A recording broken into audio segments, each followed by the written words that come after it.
80살 할머니가 마지막 1,000원으로 라면을 사며 눈물을 흘린 이유는 무엇일까요? 편의점 계산대 앞에서 웅크린 할머니의 손은 떨리고 있었습니다. 지갑에서 동전을 하나씩 꺼내며 세는 모습을 본 점원은 가슴이 찡했다고 합니다. 그 1,000원은 할머니에게 그날의 전 재산이었거든요. 혹시 이 이야기가 남의 일 같으신가요? 안타깝게도 이것은 지금 이 순간에도 우리 주변에서 벌어지고 있는 생생한 현실입니다. 국민연금연구원의 최근 조사에 따르면 우리나라 노인 빈곤율은 경제협력개발기구 OECD 평균의 2배가 넘습니다.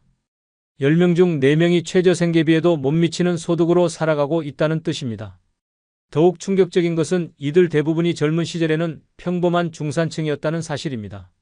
성실히 일하고 자녀를 키우고 노후를 준비했다고 생각했던 사람들이 어느 날 갑자기 빈곤의 늪에 빠지게 된 것이죠.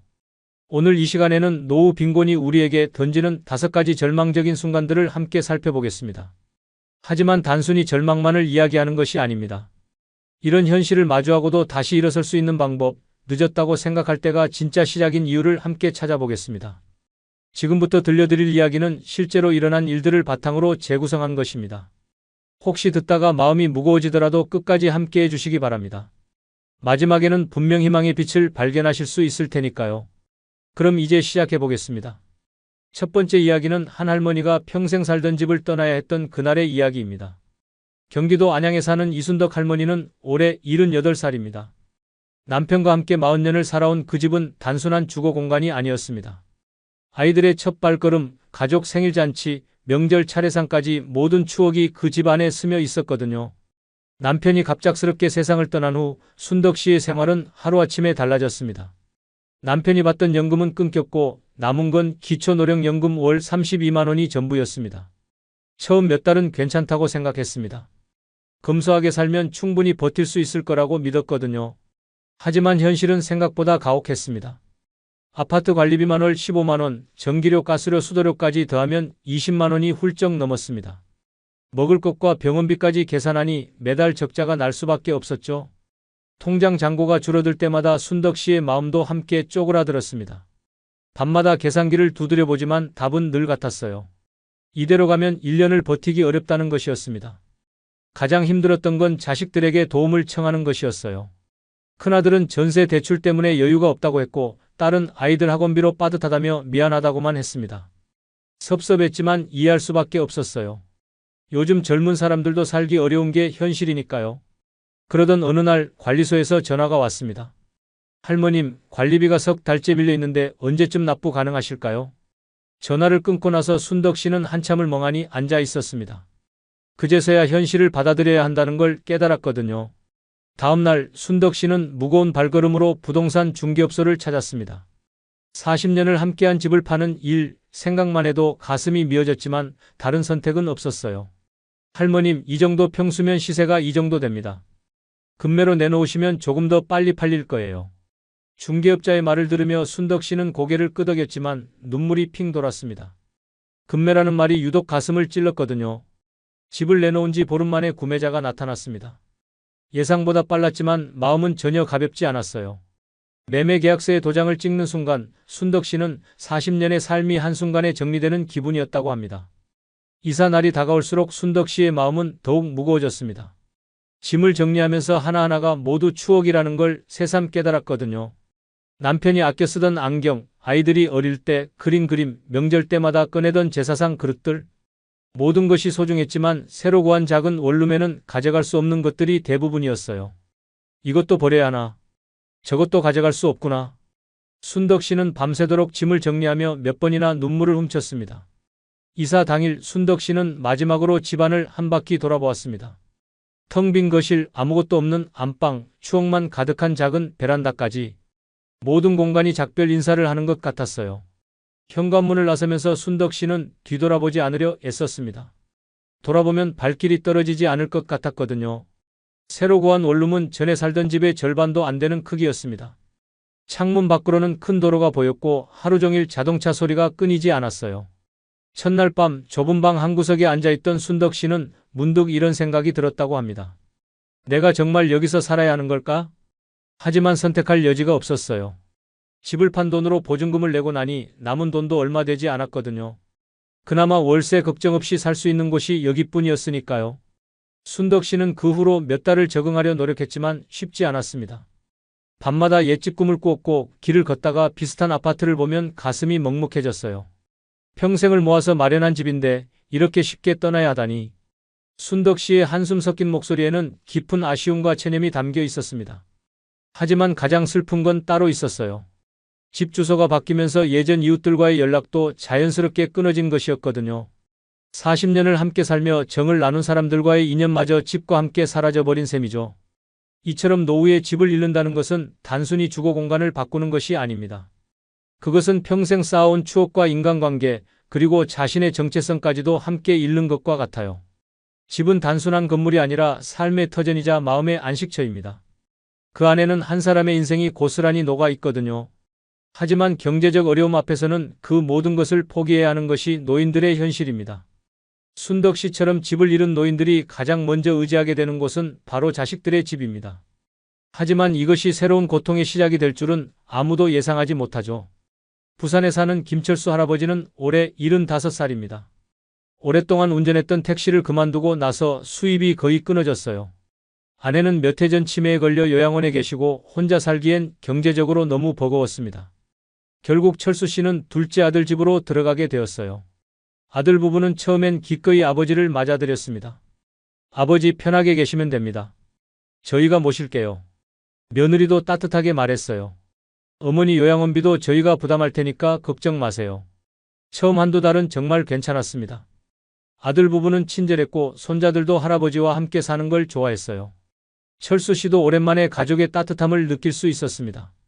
하지만 문제는 시간이 지나면서 나타났어요. 매달 요양원비 300만 원이 부담으로 다가오기 시작한 거죠. 여기에 철수 씨의 생활비와 병원비까지 더해지니 아들 부부의 가게에는 상당한 압박이 가해졌습니다. 처음엔 아들이 아버지께 직접 말하지는 않았어요. 하지만 철수 씨는 눈치가 빨랐습니다. 아들의 표정이 점점 무거워지고 며느리의 말수가 줄어드는 게 보였거든요. 여보, 이번 달 카드값이 너무 많이 나왔어. 부엌에서 들려오는 아들 부부의 대화를 들으며 철수 씨는 가슴이 철렁했습니다. 아버지 모시는 것도 좋지만 우리 아이들 교육비도 만만치 않잖아.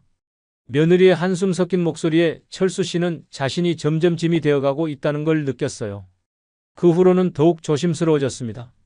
냉장고 문을 열 때도 눈치를 보고 TV 볼 때도 소리를 줄였어요. 병원에 가야 할 때도 꼭 필요한 경우가 아니면 참았습니다. 가장 마음 아팠던 건 손자들의 변화였어요. 처음엔 할아버지와 놀기를 좋아했던 아이들이 점점 거리를 두기 시작했거든요. 아마 부모들의 대화를 들었나 봅니다. 할아버지, 우리 방이 좁아요. 손자의 무심한 한마디에 철수 씨는 가슴이 찡했습니다. 결정적인 순간은 석 달 후에 찾아왔어요. 아들이 조심스럽게 말을 꺼낸 것이었습니다. 아버지, 제가 요즘 회사 사정이 어려워졌습니다. 혹시 형한테도 한번 여쭤보시면 어떨까요? 철수 씨는 그 말의 진짜 의미를 정확히 알아들었어요. 더 이상 여기서 계시기 어렵다는 뜻이었거든요. 그래, 내가 너무 오래 신세를 졌구나. 철수 씨는 담담하게 대답했지만 속으로는 무너져 내리는 기분이었어요. 다음 날부터 철수 씨는 새로운 거처를 알아보기 시작했습니다. 하지만 혼자 살기에는 경제적으로 여전히 부담스러웠어요. 결국 정부에서 지원하는 임대주택을 신청하게 되었습니다. 큰아들 집도 상황이 별반 다르지 않았어요. 큰며느리는 처음부터 달가워하지 않았고 큰아들도 동생에게 미안해하며 어쩔 줄 몰라 했습니다. 아버지, 죄송합니다. 저희도 전세 대출 때문에. 철수 씨는 더 이상 자식들에게 부담을 주고 싶지 않았어요. 결국 스스로 다른 방법을 찾기로 했습니다. 몇 주 후 철수 씨는 작은 고시원 방 하나를 구했습니다. 월 40만 원, 화장실과 샤워실은 공용이었지만 그나마 혼자 지낼 수 있는 공간이었어요. 이사하는 날 아들들이 짐을 옮겨주며 미안해했습니다. 아버지, 자주 찾아뵐게요. 몸 아프시면 꼭 연락주세요.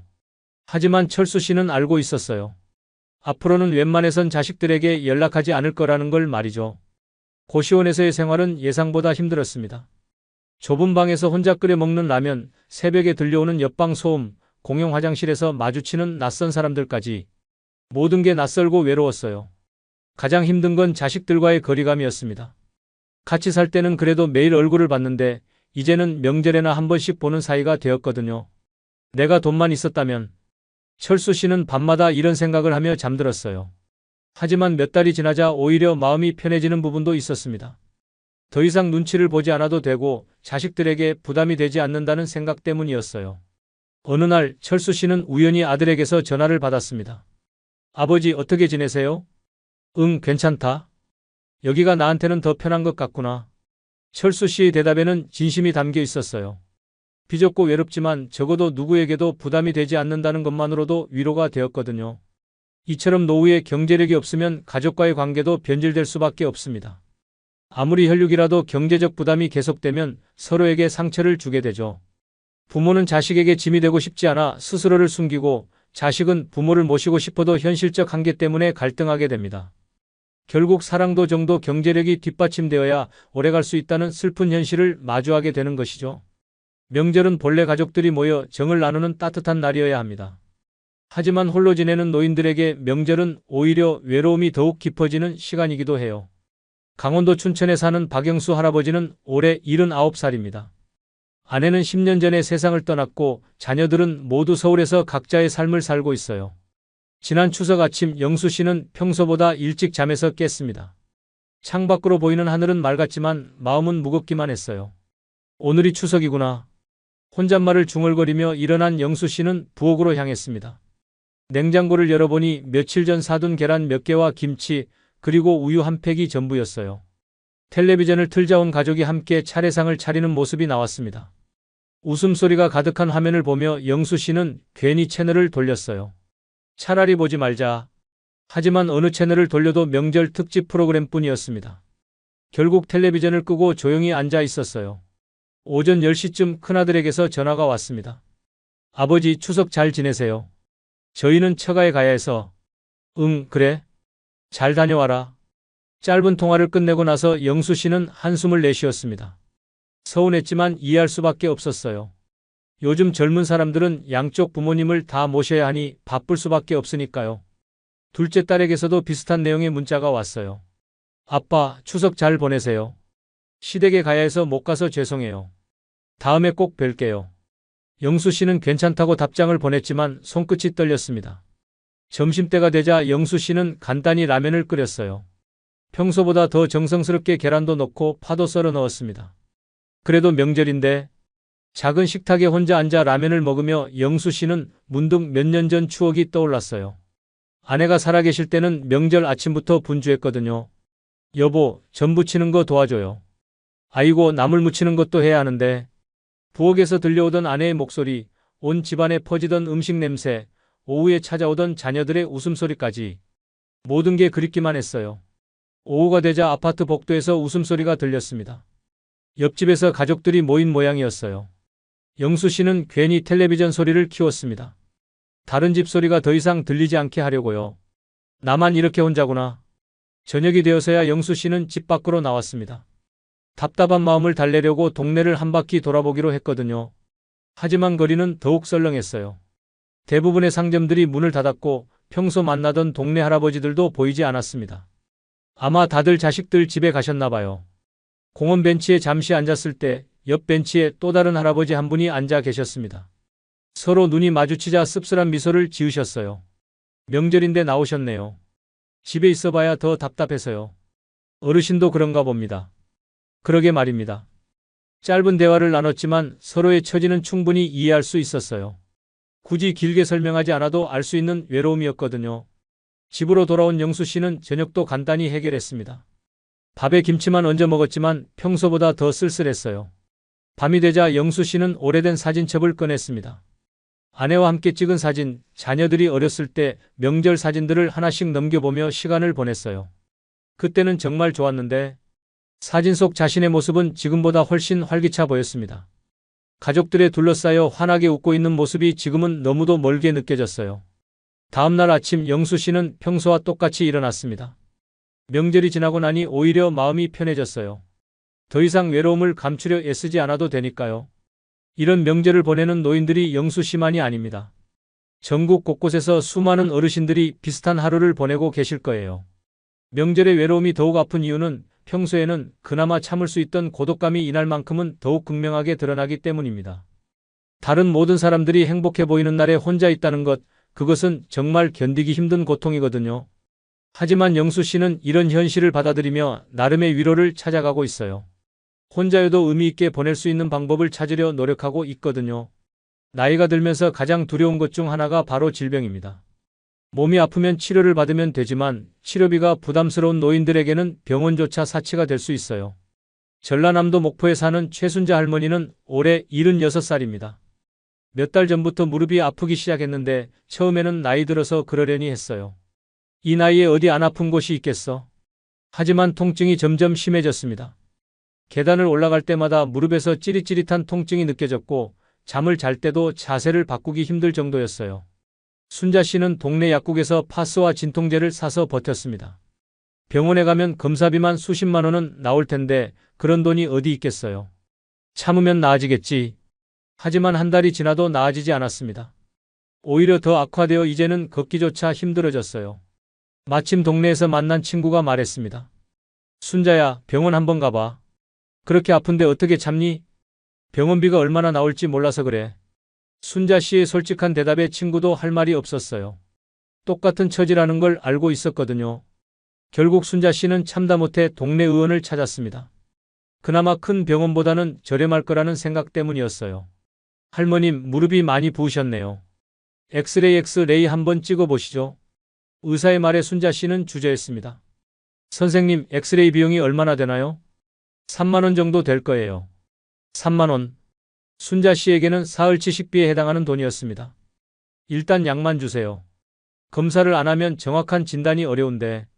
괜찮습니다. 약만. 순자 씨는 겨우 진료비와 약값으로 2만 원을 냈습니다. 통장 잔고를 생각하니 그것도 부담스러웠어요. 하지만 약을 먹어도 나아지지 않았습니다. 오히려 통증은 더욱 심해졌고 이제는 집안에서 움직이는 것도 어려워졌어요. 어느 날 밤 순자 씨는 화장실에 가다가 넘어졌습니다. 무릎에 힘이 빠지면서 그대로 바닥에 주저앉은 것이었어요. 한참을 바닥에 앉아서 일어나지 못했습니다. 다행히 벽을 짚고 겨우 일어날 수 있었지만 그날 밤 순자 씨는 잠을 이루지 못했어요. 이렇게 살 수는 없어. 다음 날 순자 씨는 용기를 내서 큰 병원을 찾았습니다. 더 이상 참을 수 없었거든요. 할머님, 무릎 연골이 많이 다르셨네요. 수술을 하셔야 할 것 같은데. 의사의 말에 순자 씨는 깜짝 놀랐습니다. 수술료? 그럼 비용이 얼마나? 보험이 적용되니까 300만 원 정도 될 거예요. 300만 원. 순자 씨에게는 천문학적인 숫자였습니다. 기초연금으로는 10개월치에 해당하는 돈이었거든요. 좀 더 생각해보고 연락드릴게요. 순자 씨는 그렇게 말하고 병원을 나왔지만 돌아갈 수 없다는 걸 알고 있었어요. 그 후 몇 주 동안 순자 씨는 집에만 있었습니다. 밖에 나가기도 힘들었고 무엇보다 또 다른 병원비가 나갈까 두려웠거든요. 마침 옆집 할머니가 찾아왔습니다. 순자 씨, 요즘 왜 안 보여요? 어디 아픈가요? 무릎이 아파서. 병원은 갔어요? 갔는데 수술하라고 하더라고요. 돈이 없어서 못하겠어요. 옆집 할머니도 비슷한 경험이 있어서 순자 씨의 마음을 이해했어요. 나도 허리 아플 때 그랬어요. 참다가 더 악화됐죠. 며칠 후 순자 씨의 상태는 더욱 나빠졌습니다. 무릎이 완전히 굳어져서 방에서 부엌까지 가는 것도 기어가야 했어요. 결국 옆집 할머니가 구급차를 불렀습니다. 더 이상 혼자 두면 안 되겠다고 판단했거든요. 응급실에 도착한 순자 씨는 응급처치를 받았습니다. 의사는 말했어요. 더 늦었으면 큰일 날 뻔했습니다. 무릎뿐만 아니라 다른 부위까지 영향을 줄 수 있었어요. 하지만 순자 씨의 걱정은 따로 있었습니다. 응급실비는 얼마나 나올까요? 보험이 적용되니까 10만 원 정도 될 거예요. 그것도 순자 씨에게는 큰 부담이었지만 어쩔 수 없었어요. 결국 순자 씨는 정부 지원을 받아 수술을 받을 수 있었습니다. 의료급여 대상자로 지정되어 치료비 부담을 줄일 수 있었거든요. 수술 후 재활치료를 받으며 순자 씨는 깨달았어요. 진작 병원에 갔으면 이렇게까지 안 됐을 텐데. 참다가 오히려 더 큰 비용이 든 셈이었거든요. 이처럼 많은 노인들이 치료비 때문에 병을 방치하다가 더 큰 문제가 되는 경우가 많습니다. 조기에 치료하면 간단히 해결될 수 있는 질병도 참다가 수술까지 해야 하는 상황이 되는 거죠. 건강은 돈으로 살 수 없다고 하지만 역설적으로 돈이 없으면 건강을 지키기 어려운 것이 현실입니다. 특히 노인들에게는 작은 병이라도 경제적 부담 때문에 큰 질병이 될 수 있어요. 하지만 순자 씨처럼 정부 지원 제도를 활용하면 도움을 받을 수 있습니다. 의료급여, 긴급의료비 지원, 지역별 의료비 지원 사업 등 다양한 제도가 있으니 주저하지 말고 도움을 요청하는 것이 중요해요. 사람에게는 누구나 마지막 순간이 찾아옵니다. 그때가 언제인지 알 수는 없지만 나이가 들수록 그 순간에 대해 생각하게 되죠. 하지만 경제적으로 어려운 노인들은 죽음마저도 준비할 수 없는 현실에 직면합니다. 경상북도 안동에 사는 이종석 할아버지는 올해 82살입니다. 최근 건강이 급격히 나빠지면서 자연스럽게 죽음에 대해 생각하게 됐어요. 내가 죽으면 누가 장례를 치러줄까? 종석 씨에게는 자식이 없습니다. 젊은 시절 결혼을 했지만 아이를 갖지 못했고 아내는 10여 년 전에 먼저 세상을 떠났거든요. 혈육이라고는 멀리 사는 조카 하나뿐이지만 1년에 안부 전화 한두 번 받는 것이 전부예요.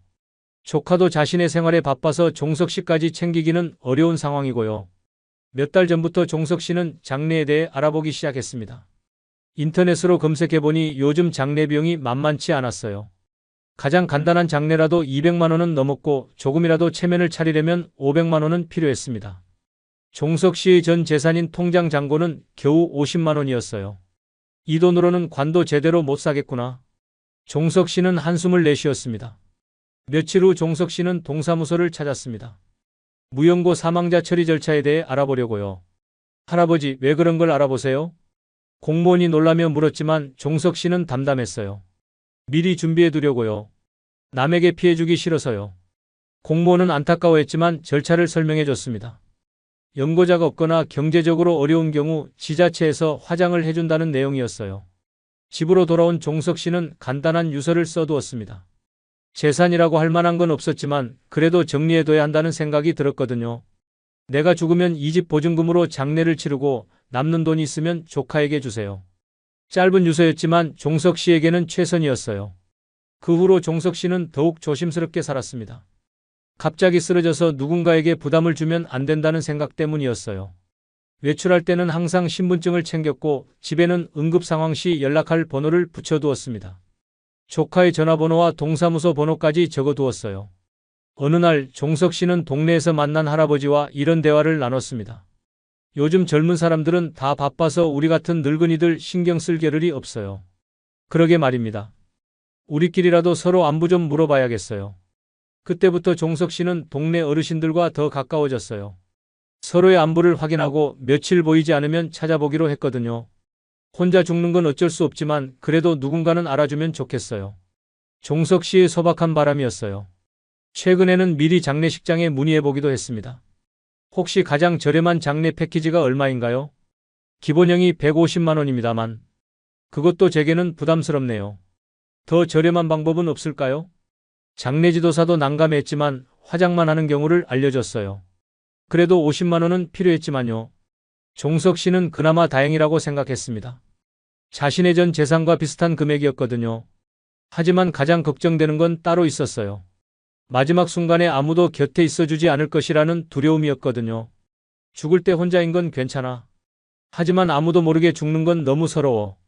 종석 씨는 밤마다 이런 생각을 하며 잠들었어요.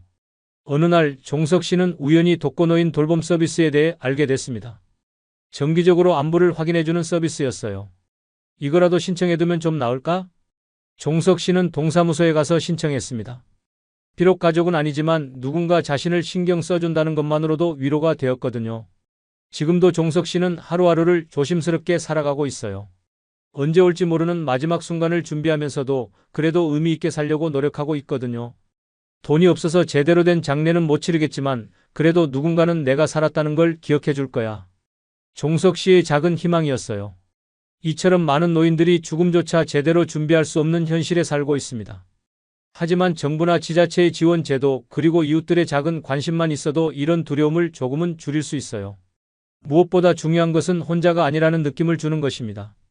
비록 가족이 없어도 지역 공동체의 일원으로 마지막까지 존중받을 수 있다면 그것만으로도 큰 위로가 될 수 있거든요.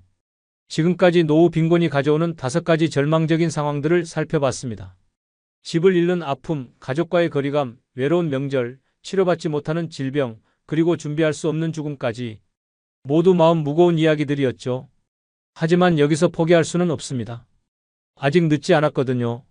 앞서 만났던 분들의 그 후 이야기를 잠시 들려드릴게요. 순덕 할머니는 작은 원룸에서 새로운 삶을 시작했습니다. 처음엔 모든 게 낯설고 힘들었지만 점차 적응해 나갔어요. 동네 경로당에서 새로운 친구들을 만났고 작은 일거리도 찾았습니다. 무엇보다 더 이상 관리비 걱정을 하지 않아도 된다는 것이 마음의 평화를 가져다 줬어요. 생각해보니 큰 집이 꼭 필요한 건 아니더라고요. 작아도 내가 감당할 수 있는 집이 진짜 내 집이에요. 철수 할아버지도 고시원 생활에 적응하면서 나름의 자유를 찾았습니다. 자식들 눈치를 보며 살 필요가 없어지니 오히려 마음이 편해졌어요. 가끔 자식들과 만날 때도 서로 부담스럽지 않은 관계가 되었습니다. 영수 할아버지는 혼자 보내는 명절이 익숙해지면서 그 시간을 자신을 위해 사용하기 시작했어요. 좋아하는 책을 읽거나 오래된 음악을 들으며 추억을 정리하는 시간으로 만들었습니다. 순자 할머니는 수술 후 건강을 되찾았고 이제는 정기적으로 병원 검진을 받고 있어요. 의료비 지원 제도를 알게 된 후로는 아프면 바로 병원에 가는 습관을 만들었습니다. 종석 할아버지는 독거노인 돌봄 서비스를 받으면서 정기적으로 안부를 확인받고 있어요. 비록 가족은 아니지만 자신을 걱정해주는 사람이 있다는 것만으로도 큰 힘이 되고 있습니다. 이분들의 공통점은 무엇일까요? 바로 현실을 받아들이고 그 안에서 최선을 찾으려 노력했다는 것입니다. 그렇다면 지금부터라도 준비할 수 있는 현실적인 방법들을 알아보겠습니다. 첫째, 작더라도 꾸준한 저축 습관을 만드세요. 한 달에 5만 원이든 3만 원이든 상관없습니다. 중요한 건 꾸준함이에요. 통장에서 자동이체로 빠져나가게 해두면 모르는 사이에 목돈이 만들어집니다. 1년에 60만 원, 10년이면 600만 원입니다. 이 정도만 있어도 급한 상황에서 버틸 수 있는 힘이 됩니다. 둘째, 정부 지원 제도를 적극 활용하세요. 기초연금, 의료급여, 주거급여, 긴급복지지원 등 다양한 제도가 있습니다. 부끄러워할 필요 없어요. 평생 세금을 내며 살아온 우리의 당연한 권리입니다. 동사무소나 국민연금공단에 가서 상담받아보세요. 몰라서 못 받는 혜택이 의외로 많을 거예요. 셋째, 건강관리에 투자하세요. 아프면 더 많은 돈이 들어갑니다. 정기검진, 운동, 건강한 식단 등 건강에 대한 투자는 최고의 노후 대비입니다. 동네 보건소에서는 무료나 저렴한 비용으로 건강검진을 받을 수 있어요. 또 공원에서 하는 무료 운동 프로그램도 많으니 참여해보세요. 넷째, 소소한 수입원을 만드세요. 나이가 들어도 할 수 있는 일들이 있어요. 경비, 청소, 돌봄, 택배 분류 등 체력이 허락하는 범위에서 작은 일거리를 찾아보세요. 온라인으로도 할 수 있는 일들이 늘어나고 있어요. 컴퓨터를 배워서 간단한 데이터 입력 같은 재택근무도 가능합니다. 다섯째, 사회적 관계를 유지하세요. 혼자가 되지 마세요. 경로당, 복지관, 동호회 등 어디든 좋으니 사람들과 어울릴 수 있는 곳을 찾아보세요. 외로움은 때로 질병보다 더 무서운 적입니다. 함께 웃고 이야기할 수 있는 사람들이 있다면 힘든 상황도 버텨낼 수 있어요. 여섯째, 현실적인 주거 계획을 세우세요. 큰 집에 대한 욕심을 버리고 관리 가능한 크기의 집으로 옮기는 것도 좋은 방법입니다. 관리비와 각종 세금이 줄어들면 그만큼 여유가 생겨요. 고령자 전용 임대주택이나 사회주택 등도 알아보세요. 일반 임대료보다 저렴하면서도 안전한 주거 환경을 제공합니다. 일곱째, 미리미리 준비하세요. 유언장 작성, 연명치료 의향서, 장례 방식 등을 미리 정해두세요. 막상 그 순간이 오면 준비할 시간이 없어요. 가족들과도 솔직하게 이야기해보세요. 서로의 상황을 이해하고 현실적인 계획을 세우는 것이 모두에게 도움이 됩니다. 여기서 한 가지 더 중요한 말씀을 드리고 싶어요. 노후 빈곤은 개인의 잘못이 아닙니다. 우리가 살아온 시대적 상황, 사회적 구조의 문제이기도 해요. 그러니 자신을 탓하지 마세요. 대신 지금부터라도 할 수 있는 것들을 하나씩 실천해 나가면 됩니다. 완벽할 필요는 없어요. 작은 변화부터 시작하면 되거든요. 그리고 기억하세요. 나이가 들었다고 해서 꿈을 포기할 필요는 없다는 것을요. 부산에 사는 78세 김영희 할머니는 작년에 컴퓨터를 배우기 시작했어요. 손자에게 영상통화를 걸고 싶어서였는데 지금은 온라인으로 부업까지 하고 계십니다. 대구의 이철호 할아버지는 65살에 텃밭을 시작해서 지금은 동네 사람들에게 채소를 팔며 용돈을 벌고 있어요. 나이는 숫자일 뿐입니다. 의지만 있다면 언제든 새로운 시작이 가능해요. 물론 쉽지 않을 거예요. 때로는 좌절하고 포기하고 싶을 때도 있을 겁니다. 하지만 그럴 때일수록 오늘 들려드린 이야기들을 떠올려 보세요. 어려운 상황에서도 굴복하지 않고 자신만의 방법으로 삶을 꾸려나가고 있는 어르신들의 모습을요. 그분들이 우리에게 보여주는 것은 절망이 아니라 희망입니다. 어떤 상황에서도 인간은 존엄을 지킬 수 있다는 희망 말이에요. 돈이 없어도 품위를 잃지 않고 외로워도 절망하지 않고 아파도 포기하지 않는 삶. 그것이 바로 진정한 노년의 지혜가 아닐까요? 마지막으로 시청자 여러분께 부탁드리고 싶은 말씀이 있어요. 주변에 혼자 사시는 어르신들이 계시다면 가끔이라도 안부를 물어보세요. 작은 관심 하나가 누군가에게는 큰 힘이 될 수 있어요. 그리고 여러분 자신의 노후도 지금부터 차근차근 준비해 보세요. 오늘 이야기가 남의 일로만 느껴지지 않으셨다면 그것이 바로 준비를 시작할 때라는 신호입니다. 댓글로 여러분의 노후 준비 계획이나 주변 어르신들과의 따뜻한 경험담을 공유해 주세요. 서로의 이야기를 통해 더 많은 지혜와 용기를 얻을 수 있을 거예요. 늦었다고 생각할 때가 진짜 시작입니다. 지금부터라도 당당하고 존엄한 노후를 위한 첫걸음을 내딛어 보세요. 여러분의 황혼이 절망이 아닌 희망의 시간이 되기를 진심으로 바랍니다. 긴 시간 함께 해주셔서 감사합니다. 구독과 좋아요, 알림 설정도 잊지 말아주세요. 다음에도 더 유익한 내용으로 찾아뵙겠습니다.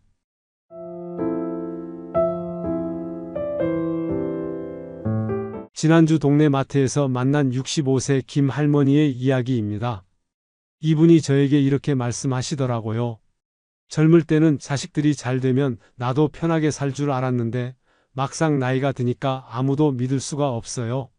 자식들은 자식들 살기 바빠서 뭘 부탁하기도 그렇고 정부 정책도 자꾸 바뀌고 은행 이자는 바닥이고 도대체 뭘 믿고 살아야 할지 모르겠어요. 여러분도 이런 마음 드실 때 있으시죠? 실제로 우리나라 60대 이상 분들 중에 70%가 노후 불안감을 가지고 계시다고 해요. 자식에게 의존하기도 어렵고 국가 정책은 불안하고 경제 상황도 불투명하고 그런데 정말 놀라운 건 뭔지 아세요? 이런 상황에서도 든든하게 편안하게 노후를 보내고 계시는 분들이 분명히 있다는 겁니다. 도대체 뭐가 다른 걸까요? 실제로 제가 인터뷰한 72세 박 할아버지는 자식들 도움 없이도 매월 넉넉하게 생활하고 계세요. 또 69세 최 할머니는 혼자서도 전혀 외롭지 않다고 하시더라고요. 비결은 바로 자기 자신을 믿는 힘이었습니다. 더 정확히 말하면 자기 안에 있는 능력과 경험을 제대로 활용하는 방법을 알고 계신 거예요. 오늘 1시간 동안은 노년에 진짜 믿을 수 있는 것들이 무엇인지 그리고 그것들을 어떻게 내 것으로 만들 수 있는지를 구체적인 사례와 함께 하나하나 알려드리겠습니다. 이 영상 끝까지 보시면 3가지를 얻으실 수 있어요. 첫 번째, 당장 내일부터 실천할 수 있는 구체적인 방법들. 두 번째, 평생 써먹을 수 있는 든든한 노후 대비책. 세 번째, 나이가 들수록 더 행복해지는 마음가짐의 비밀.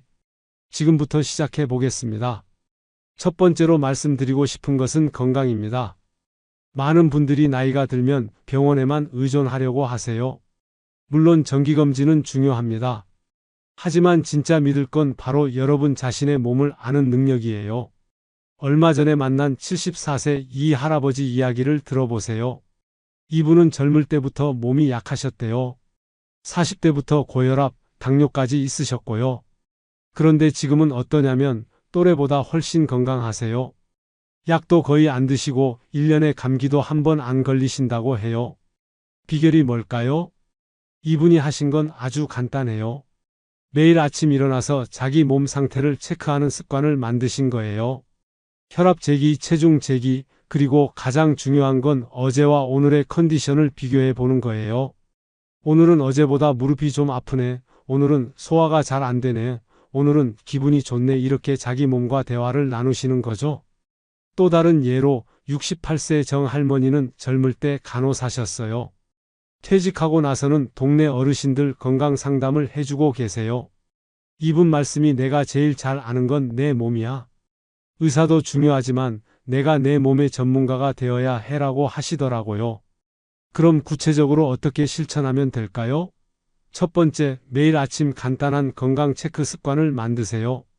혈압계 하나, 체중계 하나면 충분해요. 둘째, 컨디션 일기를 써보세요. 스마트폰 메모장에라도 오늘 몸 상태 어때 이렇게 한 줄만 적어도 돼요. 셋째, 내 몸이 좋아하는 것과 싫어하는 것을 파악하세요. 어떤 음식을 먹으면 속이 편한지, 어떤 운동을 하면 개운한지 알아보는 거예요. 자, 그럼 이번에는 경제적인 부분에 대해 말씀드려 볼게요. 많은 분들이 노후에 가장 걱정하는 게 돈 문제죠. 연금도 불안하고 적금 이자도 낮고 물가는 계속 오르고. 그런데 진짜 믿을 수 있는 건 바로 여러분이 평생 쌓아온 경험과 기술이에요. 제가 만난 63세 한 아저씨 이야기를 들려드릴게요. 이분은 회사에서 퇴직하고 나서 처음에는 막막하셨대요. 퇴직금도 얼마 안 되고 연금 받기까지는 시간이 있고, 그런데 지금은 어떠냐면 한 달에 200만 원씩 꾸준히 버시고 계세요. 뭘 하시냐고요? 이분이 젊을 때 취미로 목공을 하셨어요. 나무로 간단한 가구도 만들고 수리도 하고, 그런데 퇴직하고 나서 이웃들이 우리 집 문짝 좀 고쳐주세요. 선반 하나 만들어주세요. 이런 부탁을 하기 시작한 거예요. 처음에는 그냥 도와주셨는데 입소문이 나면서 지금은 정식으로 소규모 목공방을 운영하고 계세요. 또 다른 예로 59세 김 아줌마는 요리를 정말 잘 하세요. 특히 김치를 기가 막히게 담그시거든요. 처음에는 친구들한테 나눠주기만 하셨는데 지금은 인터넷으로 김치를 팔아서 월 100만 원 정도 수입이 있으시대요. 심지어 김치 담그는 법을 가르치는 클래스도 열고 계시고요. 여기서 중요한 것은 뭐냐면 이분들이 특별한 재주가 있어서 성공한 게 아니에요. 그냥 평생 해온 일, 좋아하던 일을 조금만 체계적으로 정리해서 다른 사람에게 도움이 되게 만든 거예요. 그럼 구체적으로 어떻게 하면 될까요? 첫 번째, 내가 평생 해온 일 중에서 다른 사람들이 어려워하는 것들을 적어보세요. 요리, 바느질, 정리정돈, 컴퓨터, 운전, 뭐든 좋아요. 둘째, 주변 사람들이 나에게 도움을 요청하는 것들을 생각해 보세요. 그게 바로 내가 잘하는 거예요. 셋째, 작게라도 시작해 보세요. 돈을 받겠다는 생각보다는 누군가에게 도움이 되겠다는 마음으로 시작하면 자연스럽게 수입도 따라와요. 실제로 이런 경우가 많은데요. 65세 박 할머니는 젊을 때 옷 수선을 잘 하셨어요. 지금도 동네 사람들 옷 줄여주고 단추 달아주고 하시는데 이제는 그것만으로도 용돈벌이가 충분히 되신다고 해요. 특별한 기술이 아니라 그냥 오랫동안 해온 일이 이제는 귀한 기술이 된 거죠. 자, 그럼 세 번째로 인간관계에 대해 이야기해 볼까요? 나이가 들면서 가장 외로운 게 사람들과의 관계가 줄어드는 거예요. 직장 동료들과는 멀어지고 자식들은 바빠서 자주 못 보고 친구들도 하나둘 연락이 뜸해지고, 그런데 진짜 믿을 수 있는 관계는 바로 새로 만드는 관계예요. 70세 조 할아버지 이야기를 들어보세요. 이분은 퇴직하고 나서 처음에는 집에만 계셨대요. 할 일도 없고 만날 사람도 없고, 그런데 지금은 어떠냐면 일주일이 모자랄 정도로 바쁘게 지내세요. 월요일은 등산 모임, 화요일은 탁구, 수요일은 독서 토론, 목요일은 봉사활동. 이렇게 매일매일 사람들과 만나고 있어요. 비결이 뭘까요? 이분이 하신 건 아주 간단해요. 자기가 관심 있는 것들을 하나씩 찾아서 관련 모임에 참여하신 거예요. 처음에는 어색하셨겠지만 같은 관심사를 가진 사람들이니까 금세 친해지시더라고요. 또 67세 윤 할머니는 더 적극적이에요. 아파트 분여회 활동도 하시고 경로당에서도 활동하시고 심지어 온라인 카페도 운영하고 계세요. 같은 동네 할머니들끼리 정보도 나누고 함께 여행도 가고, 이분 말씀이 나이가 들수록 새로운 친구가 더 소중해요. 서로 비슷한 처지니까 더 잘 통하거든요 라고 하시더라고요. 여기서 놓치면 안 되는 포인트가 있어요. 기존 관계를 유지하는 것도 물론 중요하지만 새로운 관계를 만드는 것이 더 중요해요. 왜냐하면 비슷한 나이, 비슷한 상황에 있는 사람들끼리는 서로를 더 잘 이해할 수 있거든요. 그럼 구체적으로 어떻게 실천하면 될까요? 첫 번째, 내가 좋아하는 것, 관심 있는 것을 하나 정해 보세요. 운동이든 독서든 요리든 뭐든 좋아요. 둘째, 그것과 관련된 모임이나 동호회를 찾아보세요. 동네 주민센터, 복지관, 인터넷 카페 등에서 쉽게 찾을 수 있어요. 셋째, 처음에는 어색해도 꾸준히 참여해 보세요. 한두 번으로는 친해지기 어려워도 계속 나가다 보면 자연스럽게 친해져요. 지금부터 더 중요한 이야기를 해드리려. 네 번째는 바로 마음가짐이에요. 많은 분들이 나이가 들면서 이제 늙었으니까, 이제 쓸모없으니까 이런 생각을 하세요. 하지만 진짜 믿을 수 있는 건 바로 나이가 주는 지혜와 경험이에요. 제가 만난 75세강 할머니는 정말 인상적이었어요. 이분이 저에게 이런 말씀을 하시더라고요. 젊을 때는 모든 걸 급하게 하려고 했어요. 빨리빨리, 많이. 그런데 나이가 들고 보니까 천천히 제대로 하는 게 더 좋다는 걸 알겠어요. 젊은 사람들은 경험이 없어서 시행착오를 많이 하지만 우리는 이미 다 겪어봤으니까 바로바로 답을 알 수 있거든요. 실제로 이런 예가 있어요. 62세 임 아저씨는 젊은 사업가들한테 멘토링을 해주고 계세요. 사업 경험이 풍부하시거든요. 성공도 해보고 실패도 해보고 그런 경험들이 지금 젊은 사람들한테는 정말 소중한 자산이 되고 있어요. 한 달에 몇 번씩 강의도 하시고 상담도 해주시고 수입도 상당하시대요. 또 다른 예로 58세 정 아줌마는 육아 경험을 살려서 맞벌이 부부들을 도와주고 계세요. 아이들 돌봐주고 간단한 집안일도 도와주고 젊은 엄마들이 정말 고마워하신다고 해요. 왜냐하면 육아 경험이 풍부하시니까 아이들도 잘 다루시고 엄마들 마음도 잘 아시거든요. 여기서 중요한 건 뭐냐면 나이 든 것을 부담이나 약점으로 생각하지 말고 강점으로 생각하는 거예요. 젊은 사람들이 가지지 못한 경험과 지혜 그리고 여유로움이 있잖아요. 그게 바로 우리만의 무기예요. 구체적으로 실천하는 방법은 이래요. 첫 번째, 내가 살아오면서 겪은 경험들을 정리해 보세요. 성공 경험도 좋고 실패 경험도 좋아요. 둘째, 그 경험들 중에서 다른 사람들에게 도움이 될 만한 것들을 찾아보세요. 셋째, 주변에서 비슷한 상황에 있는 사람들이 있다면 조언을 해주세요. 처음에는 부담스러울 수도 있지만 도움을 받은 사람들의 고마워하는 모습을 보면 정말 보람을 느끼실 거예요. 절반 지났는데 이제 핵심 중에 핵심을 말씀드릴게요. 다섯 번째는 바로 자기 개발이에요. 많은 분들이 나이가 들면 이제 배울 것도 없고 새로운 것 하기엔 너무 늙었어 이렇게 생각하세요. 하지만 진짜 믿을 수 있는 건 바로 계속 배우고 성장하는 나 자신이에요. 73세 김 할아버지 이야기를 들어보세요. 이분은 65세에 컴퓨터를 처음 배우기 시작하셨어요. 처음에는 마우스 잡는 것도 어려우셨대요. 그런데 지금은 어떠냐면 유튜브 채널을 운영하고 계세요. 주로 전통 목공예에 대한 내용인데 구독자가 10,000명이 넘는다고 해요. 광고 수익도 상당하시고요. 이분이 어떻게 하셨는지 아세요? 처음에는 동네 복지관에서 컴퓨터 기초반을 다니셨어요. 그 다음에는 인터넷 검색하는 법, 이메일 쓰는 법, 하나씩 배워가시면서 점점 실력이 늘어나신 거예요. 지금은 젊은 사람들보다 유튜브를 더 잘 다루신다고 해요. 또 다른 예로 61세 박 아줌마는 영어를 배우고 계세요.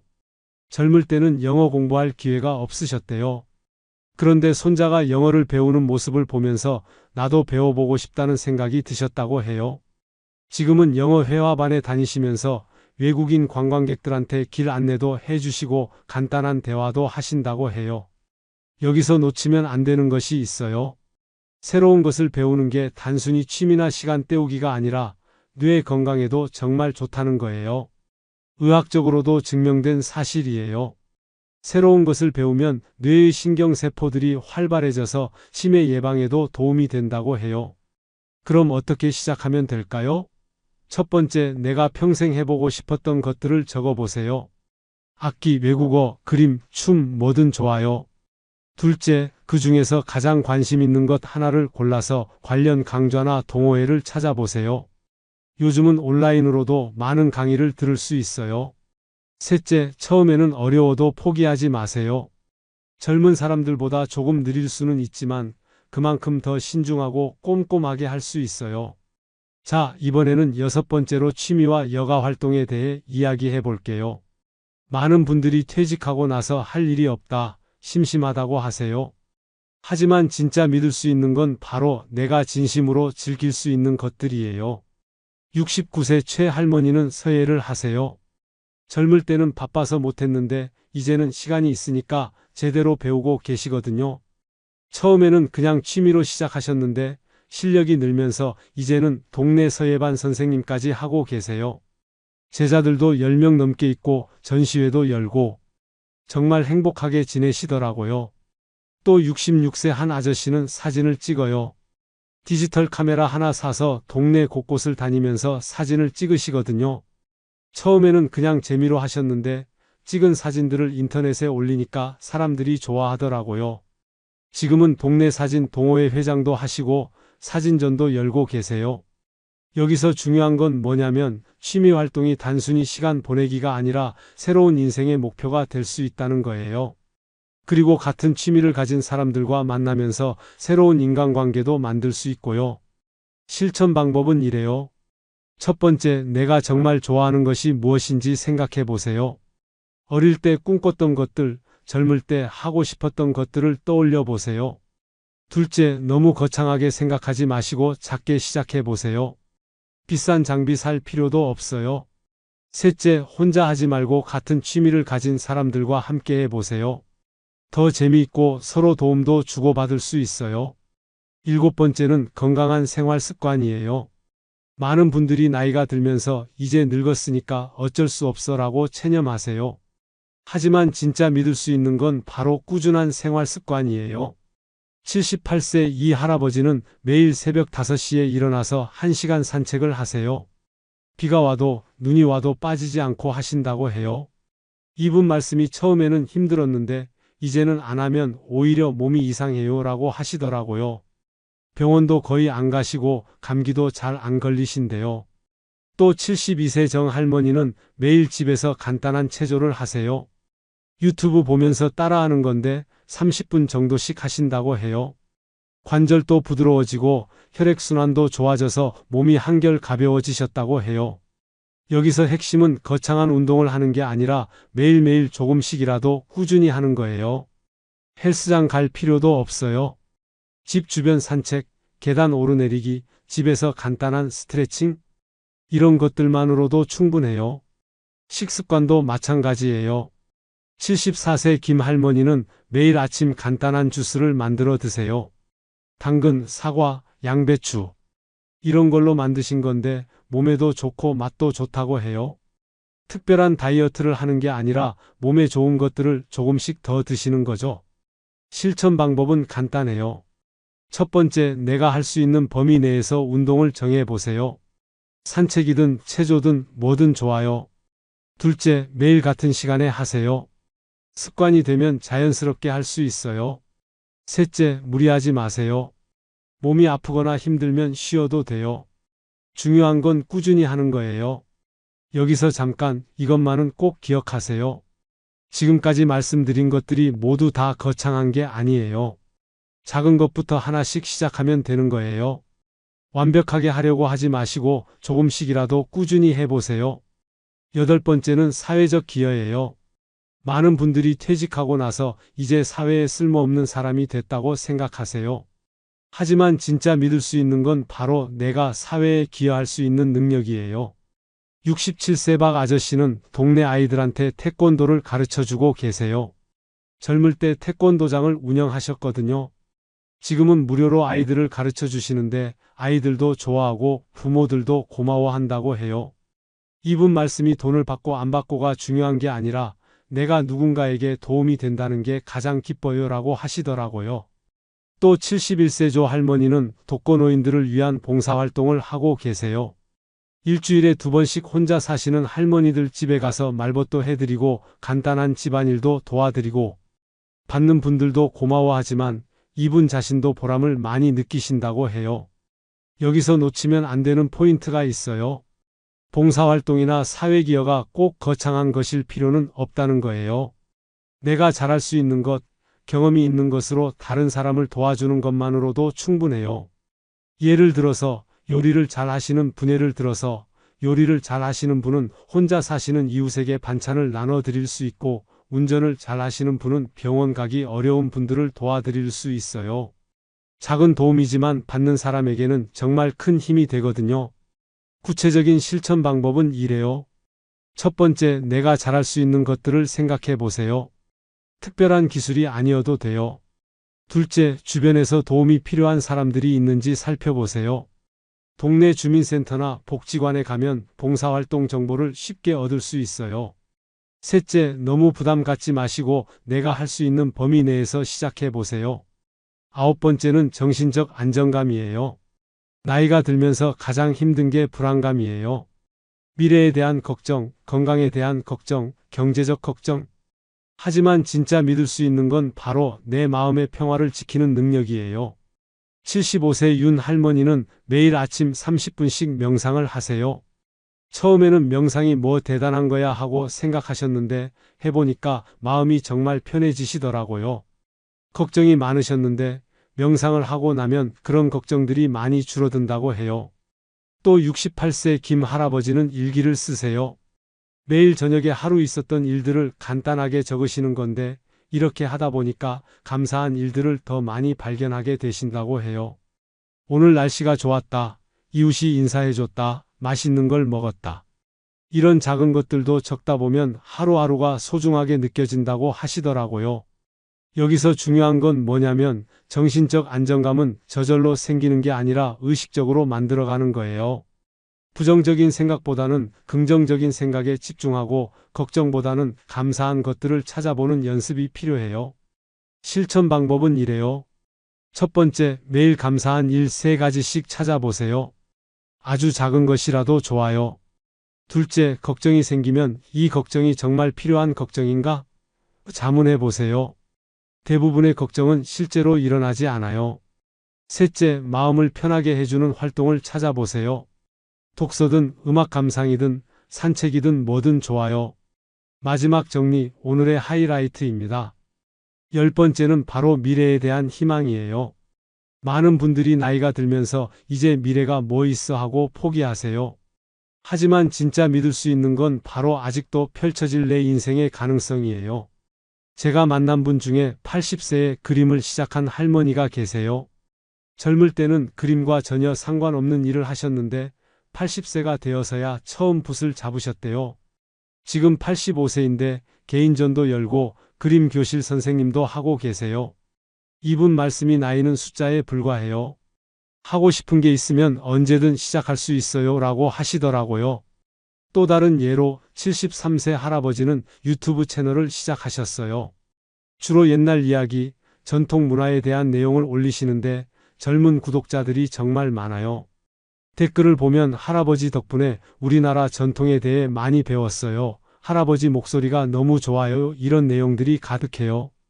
여기서 가장 중요한 메시지는 이거예요. 나이는 끝이 아니라 새로운 시작이 될 수 있다는 거예요. 젊을 때 못했던 것들을 이제 마음 편히 할 수 있고 시간적 여유도 있고 경험도 풍부하고 오히려 더 좋은 조건들이 많아요. 그럼 어떻게 미래에 대한 희망을 가질 수 있을까요? 첫 번째, 나이를 제약 조건으로 생각하지 마세요. 나이가 들어서 안 돼가 아니라 경험이 많아서 더 잘할 수 있어로 생각해 보세요. 둘째, 작은 목표부터 세워보세요. 거창한 계획보다는 이번 달에는 이것만 해보자 이런 식으로 시작해 보세요. 셋째, 주변의 성공 사례들을 많이 찾아보세요. 나와 비슷한 나이에 새로운 도전을 한 사람들의 이야기를 들으면 용기가 생겨요. 화면 앞에서 따라해 보세요. 지금 당장 종이 한 장과 펜을 가져오세요. 그리고 이렇게 적어 보세요. 내가 정말 하고 싶은 것 5가지. 거창할 필요 없어요. 맛있는 음식 만들어 보기, 새로운 친구 사귀기, 몸 건강하게 만들기 이런 것들도 좋아요. 적어 보셨나요? 이제 그 중에서 가장 쉬워 보이는 것 하나에 동그라미를 쳐보세요. 바로 그게 여러분이 내일부터 시작할 수 있는 첫 번째 목표예요. 잠깐 이것만은 꼭 기억하세요. 오늘 말씀드린 10가지 중에서 모든 걸 다 할 필요는 없어요. 그 중에서 내게 가장 필요한 것, 가장 관심 있는 것 하나부터 시작하면 돼요. 완벽하게 하려고 하지 마시고 조금씩이라도 꾸준히 해보세요. 실제로 많은 분들이 이런 실수를 해요. 처음에는 의욕이 넘쳐서 이것저것 다 하려고 하다가 금세 지쳐서 포기하는 거예요. 그러지 마시고 하나씩 천천히 꾸준히 해보세요. 그리고 또 하나 중요한 건 혼자 하려고 하지 마세요.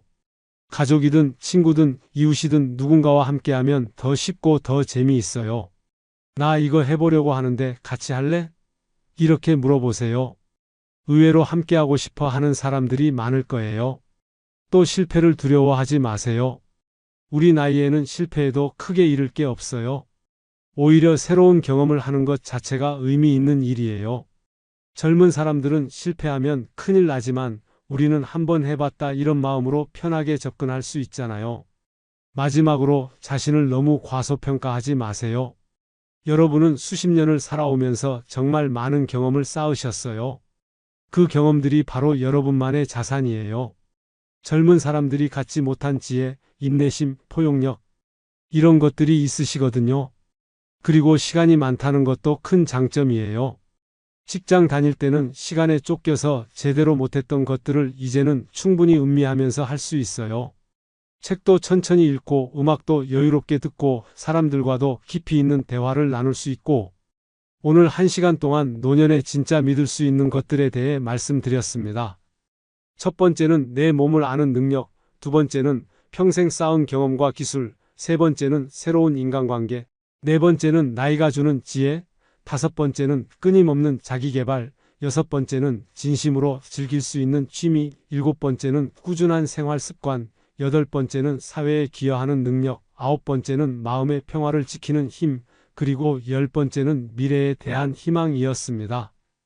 특히 기억해 주셨으면 하는 것은 나이 든 것을 약점으로 생각하지 말고 강점으로 생각하라는 것입니다.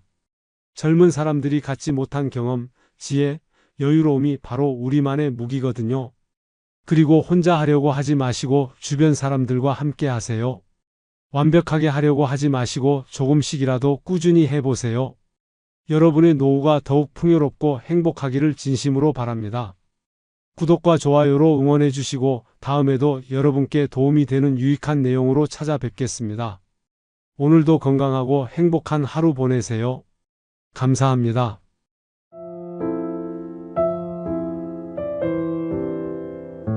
안녕하세요, 여러분. 오늘은 많은 분들이 궁금해 하시지만 아무도 솔직하게 이야기해 주지 않는 현실적인 주제를 다뤄보겠습니다. 지난주 요양원을 방문했을 때 만난 84세 김 할아버지의 이야기입니다. 이분이 저에게 조용히 말씀하시더라고요. 젊을 때는 80이 되어도 지금처럼 생각하고 움직일 줄 알았어요. 그런데 막상 되어 보니까 모든 게 달라지네요. 몸도 마음도 주변 사람들도. 미리 알았더라면 더 준비를 잘했을 텐데. 여러분도 이런 궁금증 가져보신 적 있으시죠? 실제로 우리나라 80대 이상 분들의 생활 실태를 조사해보면 90% 이상이 신체적, 정신적, 사회적 변화를 경험하고 계신다고 해요. 거동 불편, 기억력 저하, 사회적 고립. 그런데 정말 중요한 건 뭔지 아세요? 이런 변화들을 미리 알고 준비한 분들과 그렇지 않은 분들의 삶의 질이 천지 차이라는 겁니다. 도대체 뭘 미리 준비해야 하는 걸까요? 실제로 제가 인터뷰한 87세 박 할머니는 같은 나이대지만 훨씬 평온하게 지내고 계세요. 또 82세 최 할아버지는 현실을 받아들이면서도 나름대로 행복을 찾고 계시고요. 비결은 바로 80대 이후의 변화를 미리 알고 현실적으로 대비하신 것이었습니다. 오늘 1시간 동안은 80대 이후에 찾아오는 변화들을 솔직하고 현실적으로 말씀드리겠습니다. 무섭게 들릴 수도 있지만 미리 아는 것과 모르는 것의 차이는 정말 크거든요. 이 영상 끝까지 보시면 세 가지를 얻으실 수 있어요. 첫 번째, 80대 이후 신체적 변화와 대응법. 두 번째, 정신적, 사회적 변화에 대한 현실적 조언. 세 번째, 그래도 존엄하고 평안한 노년을 위한 실전 가이드. 지금부터 솔직한 현실 이야기를 시작해 보겠습니다. 첫 번째로 가장 현실적인 부분부터 말씀드리려. 80대 이후에는 몸의 변화가 정말 급격해져요. 70대까지는 그래도 어느 정도 활동할 수 있지만 80대부터는 상황이 완전히 달라집니다. 제가 만난 83세 윤 할머니 이야기를 들어보세요. 이분은 70대까지만 해도 혼자서 시장도 보고 요리도 하고 집안일도 다 하셨어요. 그런데 80세가 넘어가면서 갑자기 변화가 시작되었다고 해요. 먼저 다리 힘이 약해지면서 계단 오르내리기가 힘들어지셨고 그 다음에는 손목, 어깨 관절까지 아프기 시작하셨대요. 지금은 휠체어 없이는 이동하기 어려운 상태예요. 또 다른 예로 81세 정 할아버지는 시력과 청력에 큰 변화가 왔다고 해요. 70대까지는 안경만 써도 신문을 읽을 수 있었는데 80이 넘으면서 아무리 안경을 바꿔도 글씨가 잘 안 보이기 시작했다고 해요. 귀도 마찬가지예요. 보청기를 껴도 대화하기가 쉽지 않으시대요. 가장 어려운 건 화장실 문제예요. 이건 정말 솔직하게 말씀드려야 할 부분인데 80대 이후에는 70% 이상이 대소변 조절에 어려움을 겪으신다고 해요. 갑자기 마려워지거나 참기 어려워지거나 심한 경우에는 실수하는 경우도 생기거든요. 여기서 놓치면 안 되는 포인트가 있어요. 이런 신체적 변화들이 단순히 불편한 것만 아니라 자존감과 독립성에도 큰 영향을 미친다는 거예요. 평생 스스로 모든 걸 해왔던 분들이 갑자기 다른 사람의 도움을 받아야 하는 상황이 되니까 정신적으로 정말 힘들어 하시거든요. 그럼 이런 신체적 변화에 어떻게 대비해야 할까요? 첫 번째, 집안 환경을 미리 바꿔 놓으세요. 문턱 없애기, 손잡이 설치, 미끄럼 방지 매트 깔기 등을 70대부터 미리 해놓는 게 좋아요. 둘째, 보조기구 사용을 부끄러워하지 마세요. 지팡이, 휠체어, 보청기 등은 삶의 질을 높여주는 도구예요. 셋째, 정기적인 건강검진을 통해 변화를 미리 파악하고 대응하세요. 두 번째는 기억력과 인지 능력의 변화예요. 이 부분이 많은 분들이 가장 두려워하시는 부분이기도 하고 실제로 가족들에게도 큰 영향을 미치는 부분이에요. 86세 조 할머니 사례를 보세요. 이분은 80세까지만 해도 기억력이 정말 좋으셨어요. 전화번호도 다 외우고 계시고 약속도 빼먹지 않으시고, 그런데 82세부터 변화가 시작되었다고 해요. 처음에는 가끔 약속을 깜빡하는 정도였는데 점점 어제 일도 기억하지 못하기 시작하셨대요. 지금은 가족들 이름도 헷갈리시는 상태예요. 더 구체적으로 말씀드리면 80대 이후에 나타나는 기억력 저하는 단순한 건망증과는 달라요. 방금 전에 한 일을 기억 못하거나 같은 질문을 계속 반복하거나 길을 잃어버리거나 이런 증상들이 나타나기 시작해요. 특히 무서운 건 판단력도 함께 떨어진다는 거예요. 85세 박 할아버지는 전화 사기를 당하셨어요. 평생 그런 일에 안 당하셨던 분인데 인지 능력이 떨어지면서 판단력도 함께 약해진 거죠. 몇천만 원을 사기꾼에게 송금하셨다고 해요. 또 다른 예로 84세 김 할머니는 가스레인지를 켜놓고 깜빡하시는 일이 자주 생기셨어요. 다행히 큰 사고는 없었지만 가족들이 정말 걱정이 많으셨다고 해요. 결국 혼자 살기 어려워져서 요양원에 들어가게 되셨고요. 여기서 가장 힘든 부분은 본인이 변화를 인정하지 않으려고 하는 경우가 많다는 거예요. 나는 괜찮다, 깜빡한 것뿐이다라면서 도움받기를 거부하시는 분들이 많아요. 하지만 이런 태도가 오히려 더 위험한 상황을 만들 수 있거든요. 그럼 인지능력 저하에 어떻게 대비해야 할까요? 첫 번째, 조기 발견이 중요해요. 치매 검사를 정기적으로 받아서 변화를 빨리 파악하는 게 좋아요. 둘째, 안전장치를 미리 만들어 놓으세요. 자동으로 꺼지는 가스레인지, 응급상황 알림 시스템 등을 설치해 놓는 거예요.